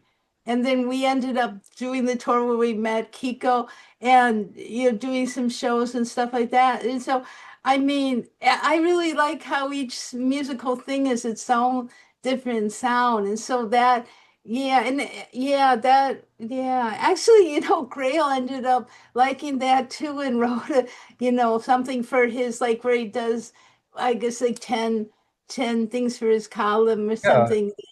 He's been so supportive. I mean, it's interesting. He's like, and definitely like S.A. Griffin, S.A. I met him in my very first show when I didn't sign up to read, and he gave me the moniker Ellen maybe. And Right. I mean, he was reading, and I mean, he's such a nice person, and he was so championing all the time. He was Uh, toured with the conference, and I mean, even like for sure, like the Outlaw Bible poetry, he right. brought in people. I mean, he's very down to earth person. I mean, Yeah. I really appreciate when people are wonderful poets and nice at the same time. That's a Yeah, for brilliant sure. thing. It's really good. So I mean, but yeah, I'm so glad to appreciate like that's so cool. I'm yeah that so like a lot of the poems are written literally. I'm writing in real time. So Yeah. as she's playing and I'm writing the piece to go along with it, and so it's yeah that oh I'm so glad that you guys appreciate and hear that. Oh, that makes me feel glad. Yeah, Yeah, that's yeah. really I mean, cool. I really enjoyed Rodeo, is just one of my favorite albums. I've listened to it countless times. But just for the viewers, right, Rodeo for the Sheepish, Mhm. and that's a very young Ellen maybe on the cover, and it's just one of those what Rollins says, you know, having the reading the poems from the page is one thing, but hearing her read them as they're meant to be heard is something else entirely. Ellen has a great sense of humor and reads wonderfully. The musical accompaniment on the album is not mere background filler, but a true collaborative effort between Ellen and the musicians that really works. Ellen is a very gifted writer and a true gem, Henry Rollins. So this is from Hen House Studios. And also, we're doing the Ellen Maybe Tribute Anthology. So, well, maybe let's talk a little bit about that, and then I'll talk a little bit, with Jan, and then we could wrap this up so you can get something to eat. Mhm. Then, oh, I should say that when we were able to kindly record, there was an EP too. It was like we did four songs. Ellen and Robbie did like four songs, and then this was at Jackson Brown Studio. He was so kind to let us do that, and then also that's where we recorded Skyrang with Glitter. Yeah. So he was very championing too. I mean, I that's just so amazingly kind and everything. Yeah, and so, yeah, no, I mean, and oh yeah, the tribute that's, thank you. I mean, it's sometimes I mean, I appreciate when people, it's just so neat when they write something, or something comes to mind and stuff, and it's really cool and stuff. Yeah. What's fascinating is that sort of like when I think about it, a lot of my enterprises would not be happening if it wasn't for you and if it wasn't for Beyond Baroque. I mean, it's truly was a watershed moment in my life, meeting you, and it changed things for me. I met Marie Lecravan. Marie Lecravan got me on board with Azoth Chem and Poetic Diversity and published me in on her blog, the Dashboard Horus, as well as Poetic Diversity in like five anthologies, including with people like Ellen Cardona and Rick Lupert, I think Rick Lupert, and then also I need to mention that Jan and I, separate from the Nocturnicorn Books anthologies, Jan and I recently had poetry published in Silence's Consent, right? With alongside like people like Rick Lupert. And well, I want to just talk very, very briefly about because I know, Ellen has to feed, but the oh my God, she has to eat food. Uh, so I want to talk a little bit about silence is consent, right? So how did you get the word, Jan, about that anthology? Chris Bogart was on a reading that I was on, and it may have been Cobalt Poets. Okay. And he sent out he put a call in the chat, Mhm. Yeah. and I responded, and I'm I think he raised money for the ACLU, like at least Yeah, $500 for the ACLU with that. And I actually used that. I had to give a talk about activism through poetry recently, and I used that kind of example, those kinds of anthologies that you and he do, where you raise money for a cause, yeah, as one way one can be sort of an artivist and be yeah, active. right. Yeah. Yeah. Yeah, and recently, I mean, you saw, well, he sent the book to Bruce Springsteen. Oh, no kidding. Really? Yeah, he sent it to Bruce. Awesome. Yeah, because I guess they knew each other for, I don't know how, but he's Hmm. also pretty. I mean, he's getting along there. He's in his 80s. I didn't even know. So, I mean, not Yeah. Bruce, but Chris. yeah. So we're gonna have him on the show pretty Oh, soon. So, cool. and maybe we could all come back and, you know, you Yeah, know, no, I'd love to meet him that way. This would be neat. and so let's see. Before I let you all go, oh yeah, you owe me a blurb, and I I really owe you didn't a blurb and I owe you a collaboration. And collaborate. sorry, I haven't done it yet. I'm That's struggling with what might be like sort of long COVID light. I that's don't have okay. a I lot of mean, energy right now. I there's apologize. not there's not any pressure, and besides, I have a shit ton of stuff to do. Um, You're pretty active, but I look forward to collaborating and I will definitely get you that blurb. I mean, I just need to run our last conversation and transcribe it.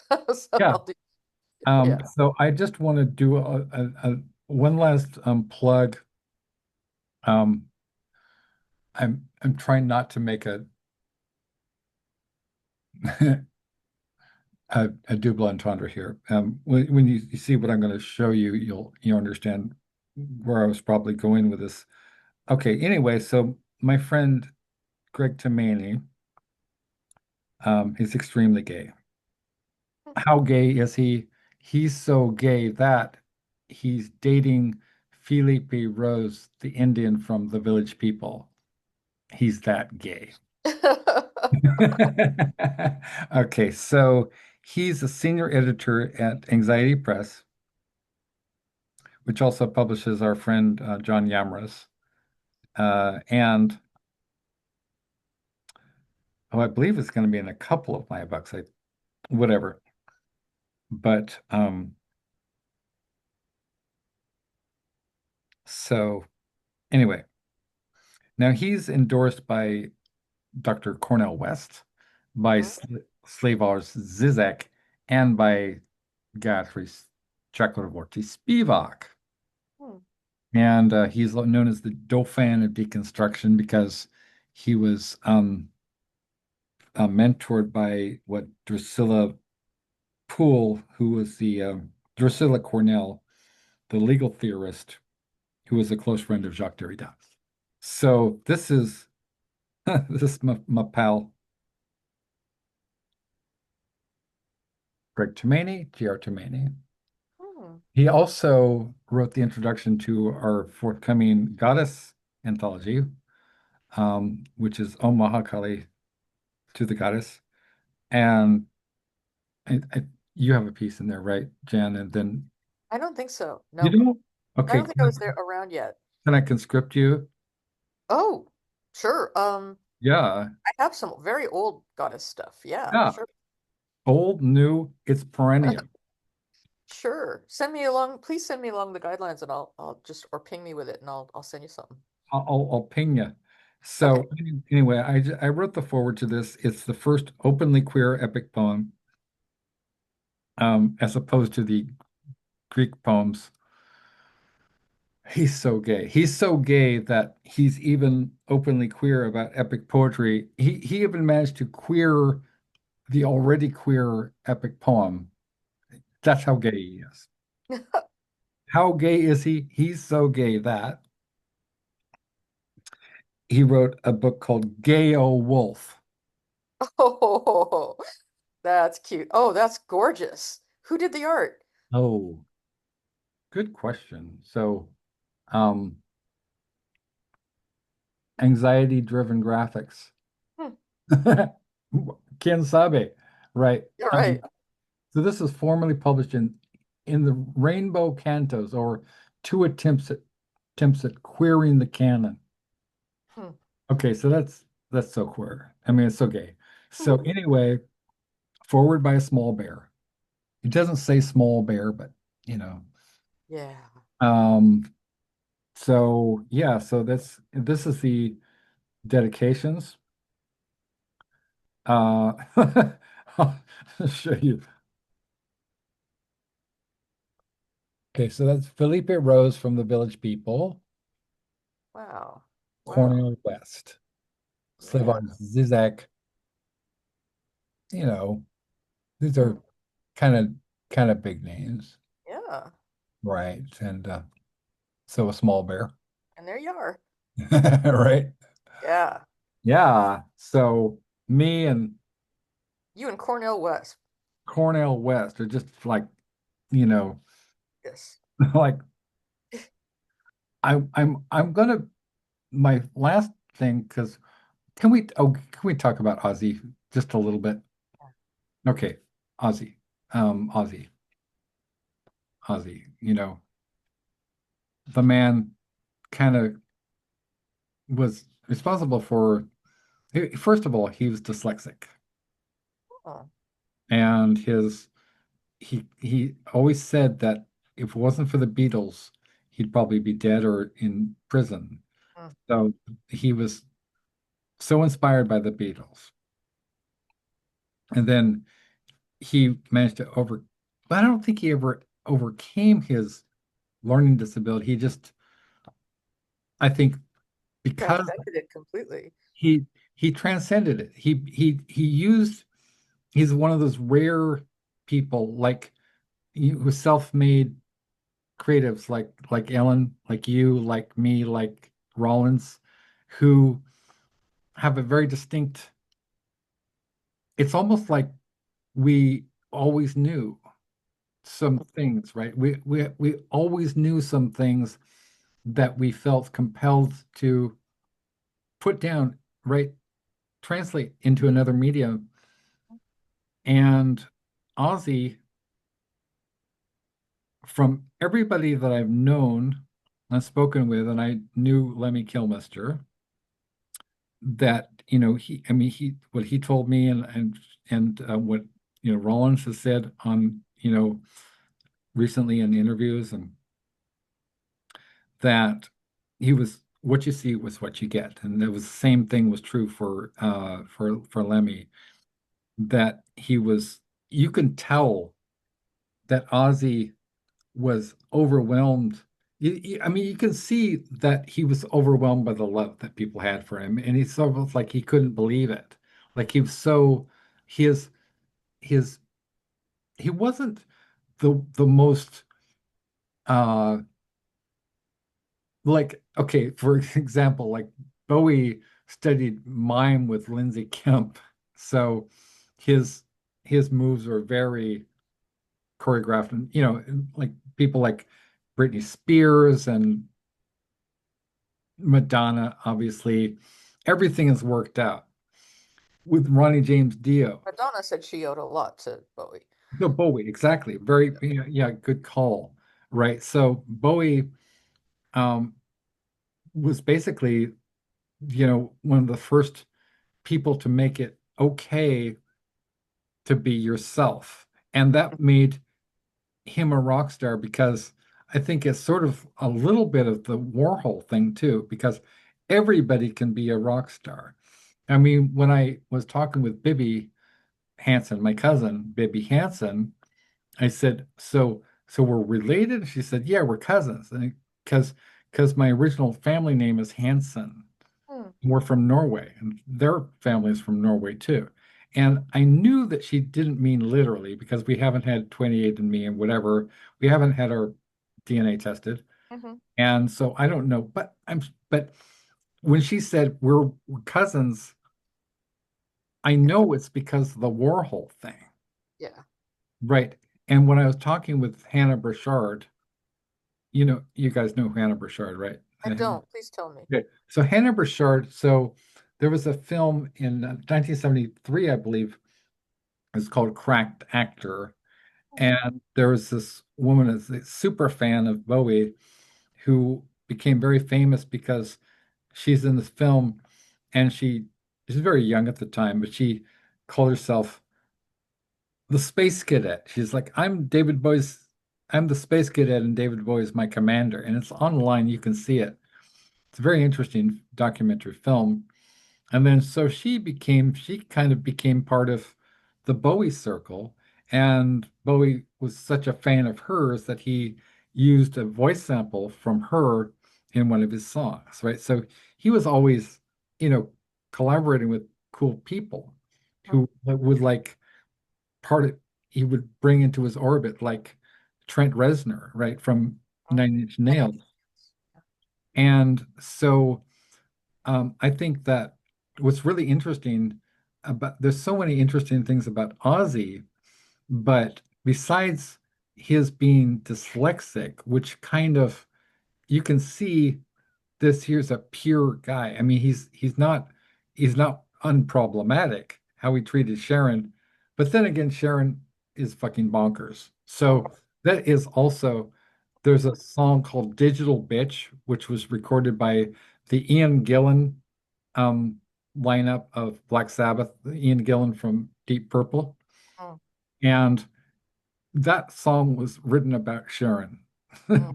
Sharon Arden, then Sharon Osbourne. Mm. Anyway, so little tidbit. So Ozzy, I just want to say thank you, Ozzy, for all of the amazing music from 1970 to just like 3 weeks ago when Black Sabbath did their final concert, and then he passed away in the surrounded by his loving family, Mm. and he wrote and performed some of the most I mean anthems. Particularly, I think he was inspired by Dylan, and I wanted to talk a little bit because I know we're all fans of Dylan, and the song Masters of War, Mhm. in particular, was a big inspiration for War Pigs, Mm. which is about the Vietnam War. And so many of those Sabbath songs are actually social protest songs. Mm. And with people, so I think it's kind of unique that people don't really understand. I think people are not part of heavy metal world like I am, don't really understand, for example, bands like Judas Priest, why they're significant is not just that they were one of the first heavy metal bands, but that they're and the first openly queer, I mean, metal singer, like, you know, uh, uh, Queen, you know, um, Mercury. yeah, Freddie Mercury was an openly queer, uh, you know, rock and roll guy, but heavy metal is extremely had a lot of homophobia. A lot of people would probably say, "Hey, Halford, keep that behind Uh-huh. the closet doors because you're going to lose your audience." But he very bravely came out to the Advocate the same year that Clive Barker did Mm. in 1990. And so, what probably you don't know because it's not widely known is that the band name Judas Priest comes from a song by Bob Dylan. Oh, with the band? Yes, Yeah, I remember that now. yeah, Yeah. and they also do a cover version of Diamonds and Rust by Joan Baez. So a lot of folk music, a lot of social protest songs are implicit also in Motorhead. Mm. And then you have the Clive Barker connection because Ozzy and Lemmy wrote a song called Hellraiser, Mm. which was on the soundtrack to Hellraiser 3. It was written for Clive Barker Mm. for the Hellraiser 3 Hell on Earth. So we're also doing the Clive Barker book. And I don't know if you're interested in participating, because there's all kinds of ways that you could participate. I mean, not just he's not just a horror author. He's also a very spiritual guy. He's also written about Jesus. He's written, fairy tales for children. He's written a lot of different books, and people mostly know Hellraiser and Pinhead, but there's lots of, you know, Clive Barker stuff He's that versatile. is very, very versatile, and he's very gay. So, I Mhm. mean, that's something we have in common too. So, Always a plus. always a plus, right? So, I think that we'll kind of wrap it up. I think we've covered everything. So, um, people can get a hold of Jan through Facebook. And do you have other social media, or do you? Yeah, I'm on Instagram and Twitter and Blue Sky. I Okay, have wow. people on Twitter, yeah. And 'Cause so many writers over there. yes, and so let's see. So what do we have coming up? So I don't forget about anything. So coming up, next up in terms of the production line, the relentless production line of Nocturnicorn Books is Moondust Will Cover You, a literary tribute to David Bowie. And Pickles and I were just on the John Majori on Bowie show, Oh, wow. right? Which you didn't even know about. Mm. But yeah, so they've have like thousands of subscribers, and that gave us a major boost. And also, That's, Pickles was extremely articulate about Nietzsche. mm, So, because of Nietzsche's influence on Bowie. So we have that coming up. We have Sharon Michelle LeVay from the Church of Satan talking about the occult aspects of Bowie's work. And then Tony Zanetta, the road manager for Ziggy Stardust and Diamond Dogs, and played Andy Warhol and Andy Warhol's Pork, which also included Harvey Fierstein, mm, right? Was a young Harvey Fierstein was part of the cast of Pork. mm. And then we have David J. Haskins from Bauhaus and Love and Rockets, who wrote Bela Lugosi's Dead, and Silent Hedges, and Stigmata, Mata, down. Anyway, so we have David J. I like Haskins. the impressions of all the vocalists. Thank you. Yeah, and of course their cover of Ziggy Stardust. Well, Ziggy played guitar, Mm. and so then we have Caitlin R. Kiernan. I would be remiss if I didn't. I was trying to talk about Caitlin just a little bit. Caitlin R. Kiernan, very famous for I met them in 1994 because they were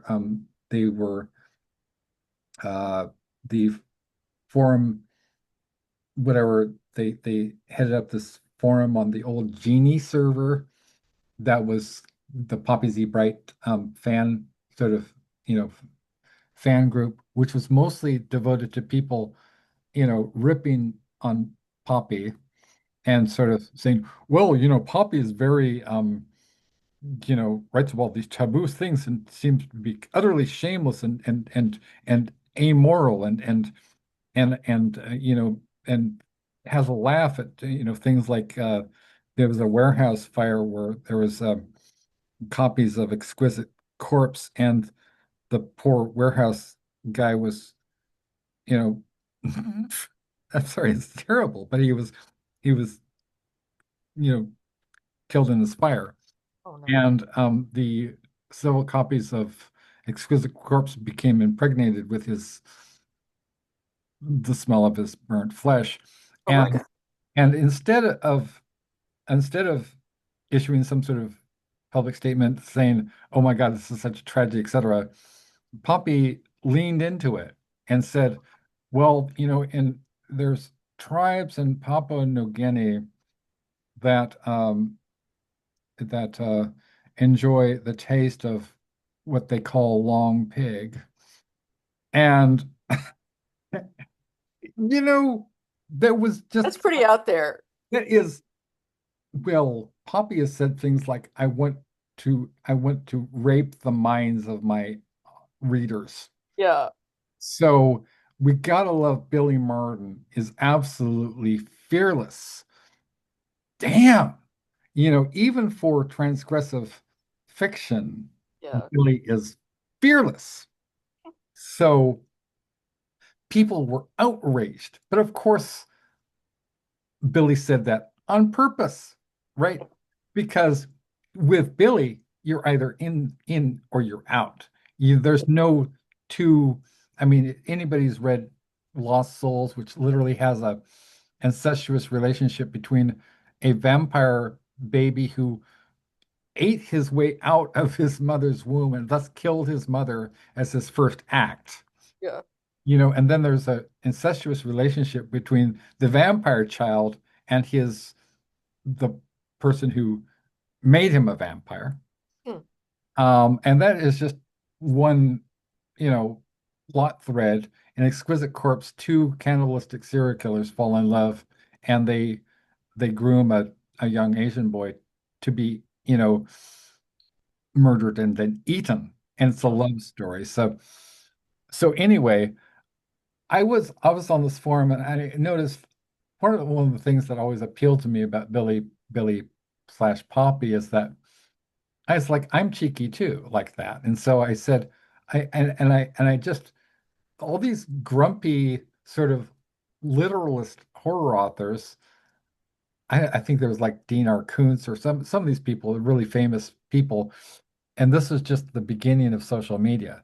They were like, "Oh, this is bad. That's very bad. It's terrible that Poppy said that." And I said, actually, well, for one thing, Poppy did not kill this person, right? Had nothing to do, was not responsible for their death. Two, I said they probably suffocated on the smoke and was not, after that, it was a painless death. Now, of course, being suffocated by smoke is probably a pretty bad way to go, but they weren't burned alive and conscious. Yeah. Okay, it wasn't like Joan of Arc. Another thing is that I say again, what is Poppy supposed to do about this? You know, and it is kind of true what she said. It was kind of true, right? I So, don't think so, actually. I think the whole cannibalism thing is kind of a myth. Uh, what about cannibalism? I don't think that there were really people in Papua New Guinea who ate humans. I think that's been debunked. But Um, but hey, okay, it really works for horror. it really works for horror. So Yeah. there were I mean, okay, so there are cannibal tribes, right? Uh, There are I think cannibal there are tribes. people who eat other people's brains as a ritual, not necessarily their enemies, but like maybe ancestors. Uh, So okay, so I'm a scholar of cannibalism, so oh, you are? Okay, well, then I I'm defer to not going to you. really get into it, but let's just say that in fact, we had a cannibal killer in Sacramento, the Ooh. Sacramento vampire. So there are definitely cannibals who eat other people. I mean, it's just Well, like there was a guy in Germany who like exactly, the German court said you have a right to allow yourself to be eaten if that's your thing. exactly, right? Yeah. So long story short, I don't know why we get it. I mean, I just start talking about my friends, and then we start to get into subjects like necrophilia and cannibalism, and it's sort of like, well, you know, this is it's like the French necrophile who was you know discovered like he would break into crypts and anyway, so you I'm know, sorry to interrupt, but Ellen, are you having a blood sugar thing? You kind of yeah, look are like you having a blood sugar thing, Ellen? I better go eat Yeah, you something. better I go. think you should eat Okay, something. okay. But I thank you for having, this gathering today, and I'm so glad we got to all, hang out and stuff. And Uh, Too. And thank I you very thank you. much. I thank you. appreciate that. You're so Oh, kind. Thank oh, you. thank you so much. And you guys take care. Lots of love and Much everything. of love. Reasons. Thank you. Oh, Okay, thank you. Bye bye. Bye bye. bye-bye. Take care of yourself. Okay, so Thank just you. one final thing. So you're Oh, you're I'm absolutely here. I'm here for, okay. I was watching her kind of, fade out, and I thought she better get her blood sugar I up. know, right? So Yeah. poor dear. It's funny because I have actually like this what do you call it when you have anxiety about um people leaving you or what's it called? Abandonment issues. Oh, Abandoned. I have yeah, I abandoned. share those with you. Yeah. Okay. So every time, and it's ridiculous, right? Because as a rational person, I'm usually saying, so, you know, my friends spend inordinate amounts of time with me, far beyond any kind of reason. They're they, you know, Occam's razor would suggest it's because they like me and not because That's right. You're some fun. sort of concern about my welfare. You know? No, no. It's because you are brilliant and interesting, and you've known a lot of people, and you got a lot to say. Thank you. It's true. Well, And so this I'll try to wrap this up, this story about Caitlin Arkiernan.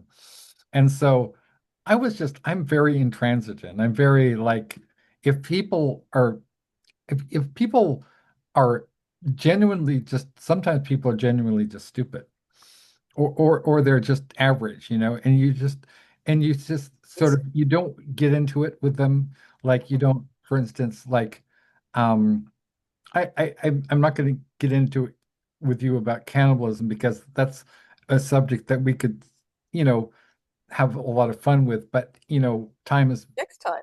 the essence, and we could talk about cannibalism. We could have a whole show about cannibalism.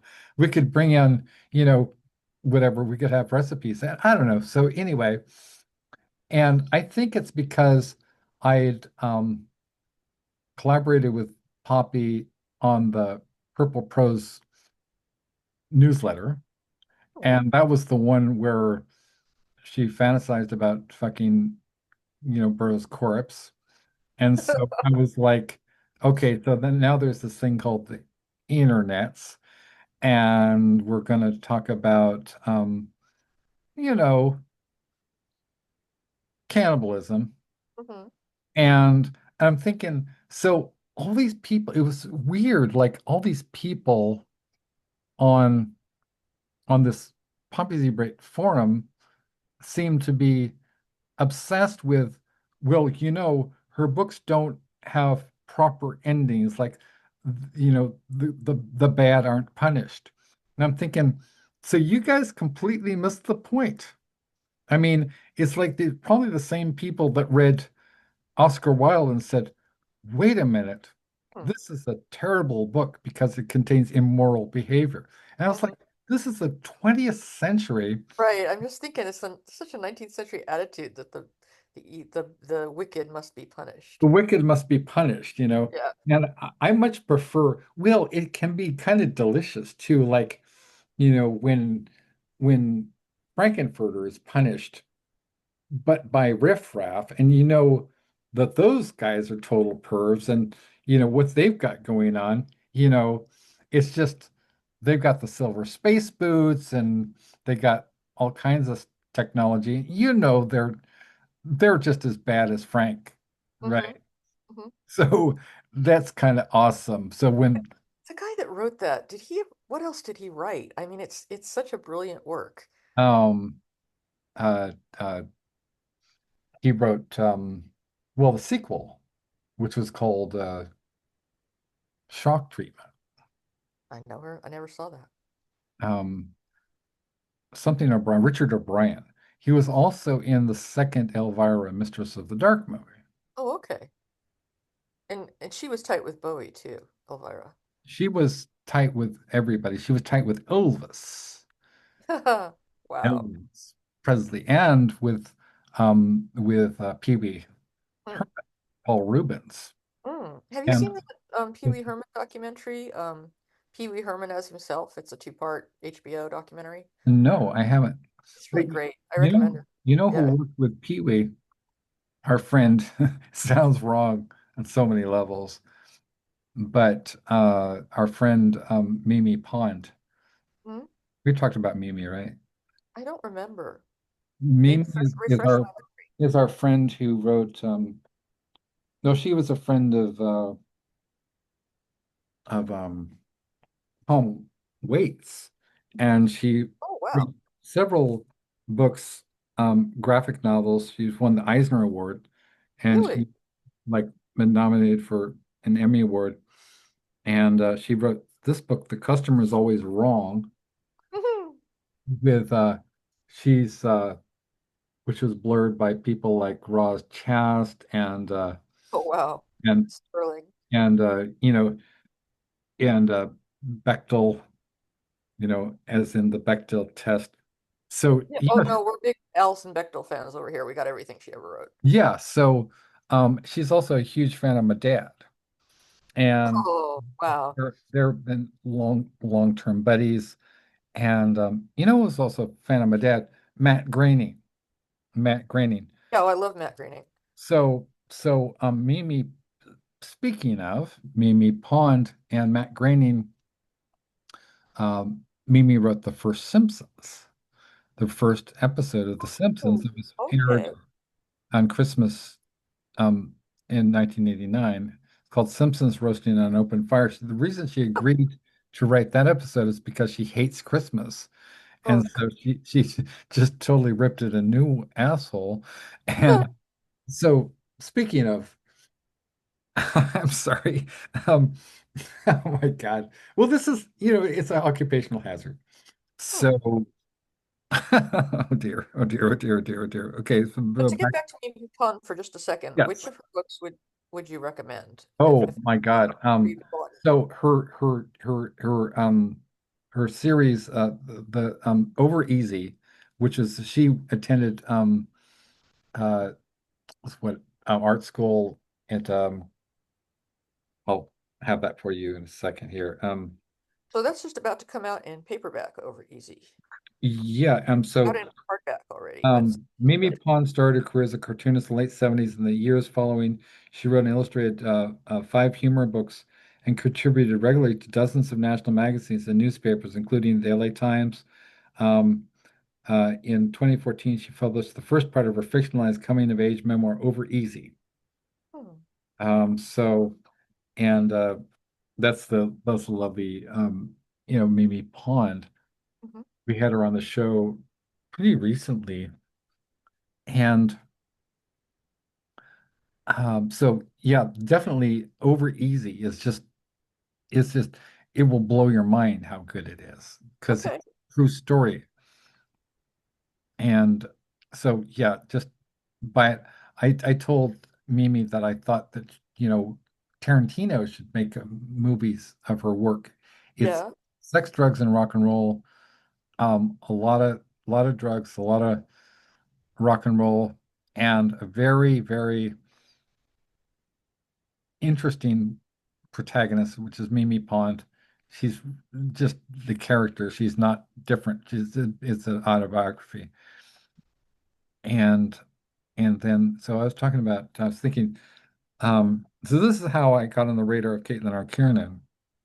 So in all these, and I still have a printout from the original Genie server with all these people like Rick Hotala and all these, horror authors saying, well, Poppy is a bad person because she writes these books in which awful people do awful things and there's no punishment. They don't get the proper comeuppance. I'm thinking, are you um what? It says things Yeah. have not changed since Oscar Wilde and Bram Stoker. Right.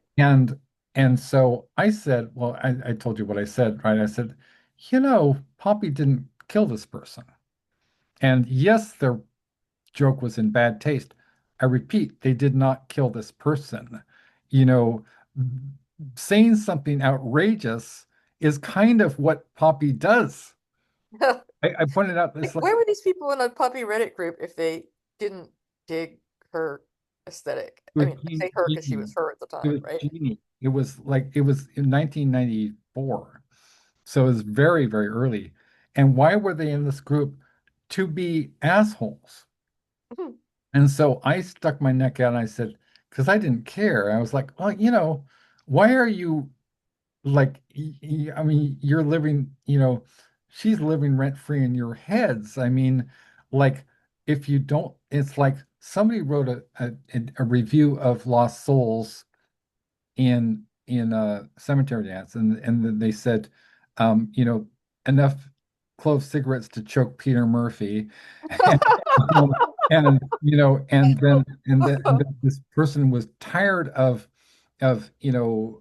um Poppy Z. Bright shoving homosexuals down our throats, and Poppy's rejoinder was, well, if they don't want homosexuals shoved down their throats, maybe they could just close their mouths. Oh, like the Algonquin table over there. It's just It what is is just wicked, wicked, yeah. Billy is just like is like Truman Capote meets, meets I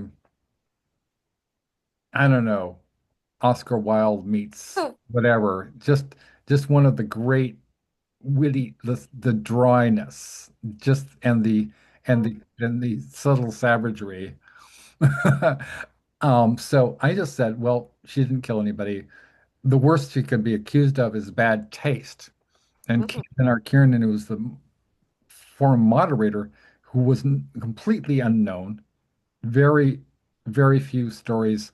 In fact, I sent Caitlin a copy of Carpe Noctem, which she didn't even have, which had one of her first published stories. I don't think it's even been collected.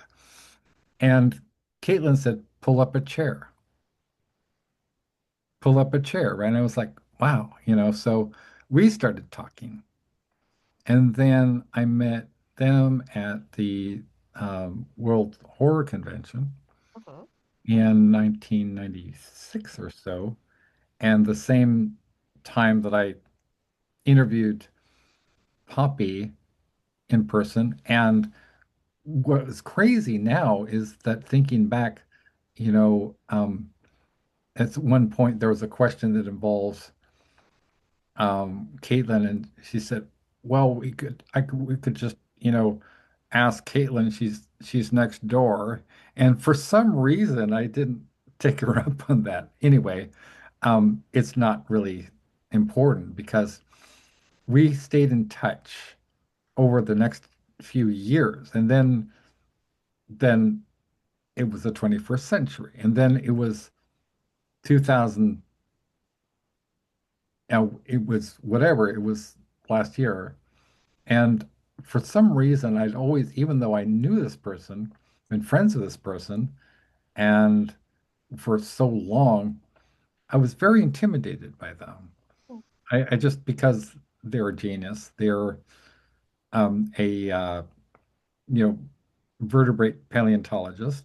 That's what they do for a living, and the side job is writing best-selling novels, that win the acclaim of people like, Stephen King Now, are and you talking about Poppy or about Mimi? actually talking about Caitlin.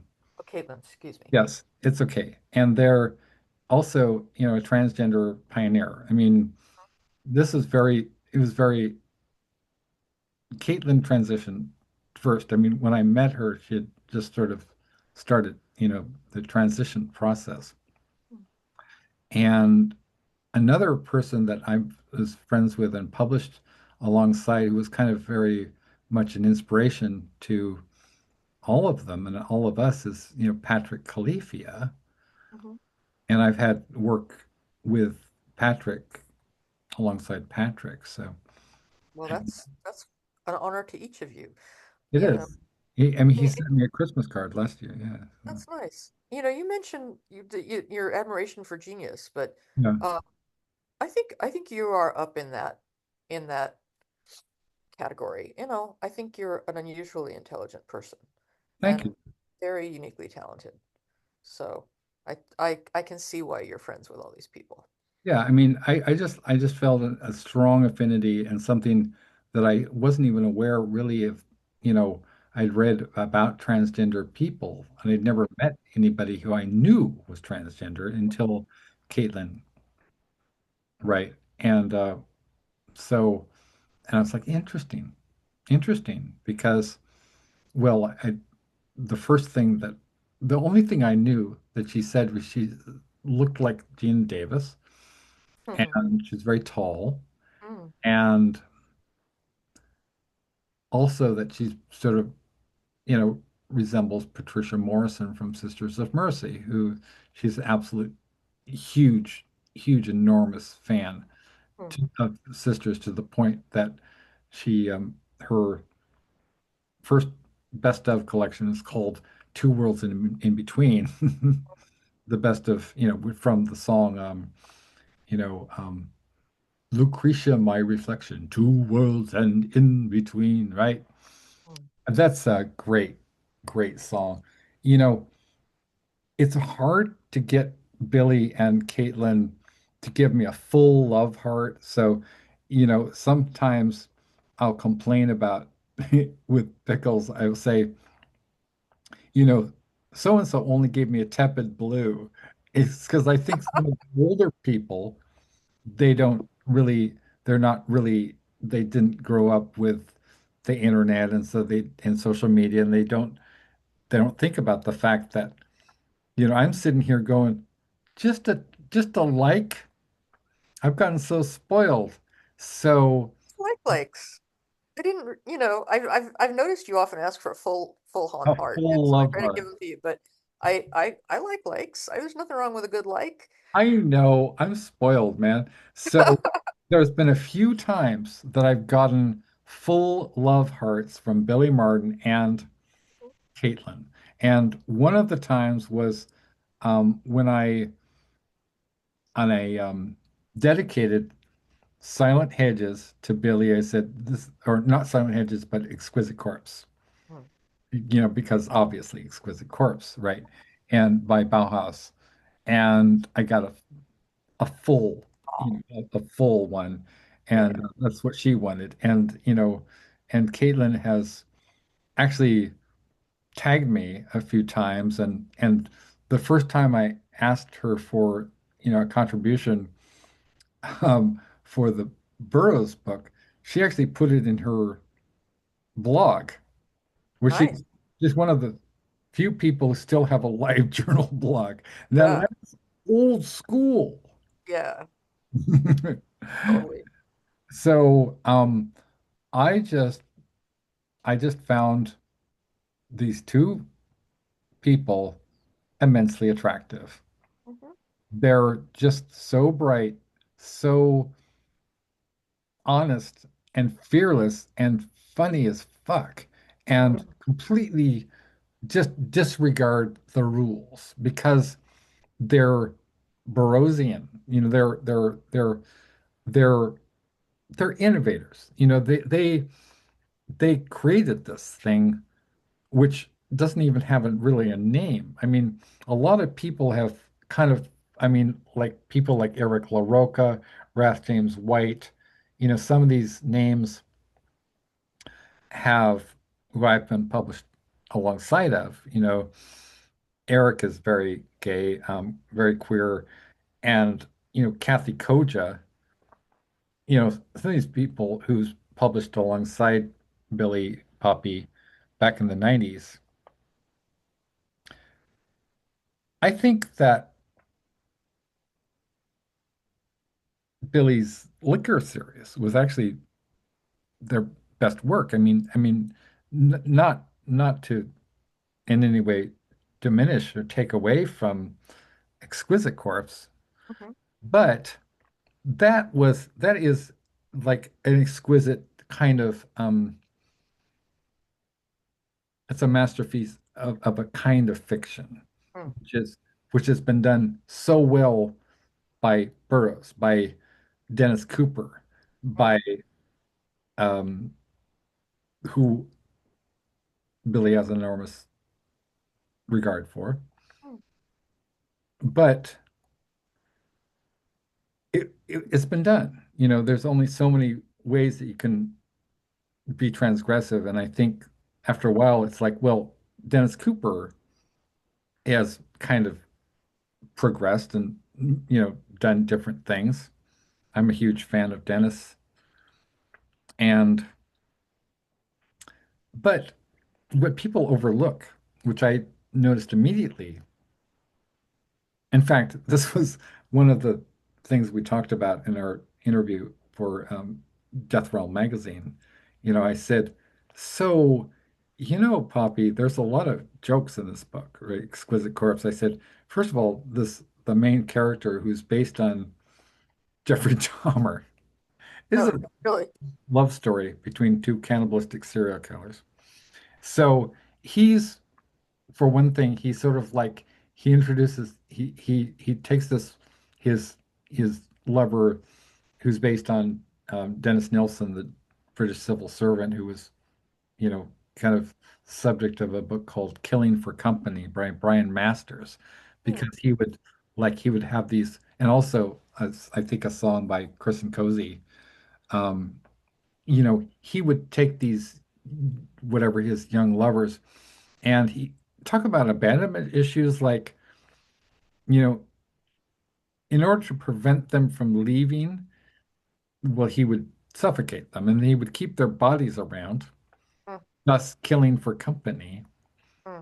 Brian Masters was an innovator insofar as that he was the first serious biographer. I think he wrote um, like biographies of people like Baudelaire. He's a serious literary historian. Is the first true crime writer to write true crime as literature, Hmm. and was, Not Truman Capote. well, oh, I'm sorry. Yeah, you're right. Truman, true. Oh, wow. Yeah. So Truman with In Cold Blood created the genre. But I think that There Brian, was a big dry spell. there Yeah. was a dry spell. And then Yeah. Brian Masters. Oh, speaking of true, have you read Answered Prayers? I don't think so. Okay, so this was a series of,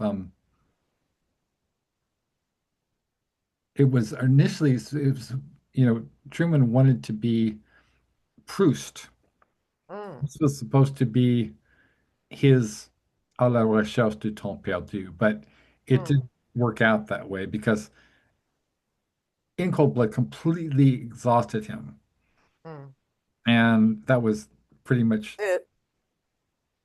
yeah, it was Yeah. it. So he only managed to come out with, he kept talking about it. I mean, towards the end of his life, he kept talking about it. Oh yeah, oh yes, I have this uh, fabulous manuscript. It's 2,000 pages, and it's really fantastic. It's my best work. It's like Proust, you know. And I actually have a friend who was in a relationship with him. Oh. His name is Hal Bodner. Hmm. Hal Bodner. And I did an interview with him. I asked the question, it's like, does anybody ever call you Hot Bodner? And, you know, I don't even know why you would ask such a question. He's good friends with Caitlin as well. He's kind of a curmudgeon. Mm. And Truman Capote. So what's not to love, right? I taught I asked for I got his collected stories as a birthday gift, and I there were two stories especially. Okay, so this gets a little bit sexual, Hmm. but this is not something I think that the author, the horizontal poet, is going to suddenly, No, you I'm know, all in. I'm oh, oh, I oh, gotta warn you that I'm in for another 5 minutes or so, and then I have to okay. go have dinner with my husband. Oh, right. Yeah. So, of Attack of the Vapors. Uh, Yeah, um, yeah. but, I'm the next blood sugar victim. oh yeah. So I will just say that there was a short story that I encourage you to read and maybe see. I'm the only person who's ever come up with this theory, but it's called A Mink of One's Own. Think of one's own. And in this story, so it's a transaction between these two women, and it involves a pink box, And which who's this by? contains Capote, Cody, okay. and it contains a pink box. The phrase "a pink box" is reiterated throughout the story, Hmm. and also there's a reference to this sort of moth-eaten sort of how do I put this? You know, uh, this um, mink stole, Hmm. which is contained within The the pink pink box. box. Yeah. And when I taught this at LA Harbor College, or was it El Camino College, I just straight out said it. I was like, if you think that means something else besides literally a pink box, you're right. Now, I have no endorsement by any literary scholar that I'm aware of, but to me, it's like, okay, it's Truman, Right, right, right. right there, Hmm. right. And very often, I think the great masters, like Herman Melville, talking about sperm and Hmm. slippery sperm and the sailors and the sperm, the whatever. And it's what you think it is exactly what it is. Hmm. It's a gay orgy. So why would you not think that a pink box is a pink box? You know what I'm saying? Hmm. And so you have to go feed, and we're going to rejoin. Um, we're going to pick this up, and you're going to eat some food. Yeah, I'm gonna say good night. Okay. Um, but I want to give you squeezins, Reasons. saying Yes. thank you, and a collective paw. Thank you for Electric talk. joining me, and thank you for sharing all your knowledge and associations, both the associations you make in the head and right, the connections, and your Yeah. associations to other people that they reflect. Thank you, Jen, for just being wonderful, amazing, talented, beautiful human. And I'm really looking forward to writing that story with, I actually want to write a novel with you. I wish I had the energy to do it, but I Okay, don't. I'm okay, too that's fine. I mean, committed I, right now. But I would love to collaborate a little on something short, and I will get you that blurb, I promise. flash fiction. Okay. Okay, lots of love. Bye-bye. There we go.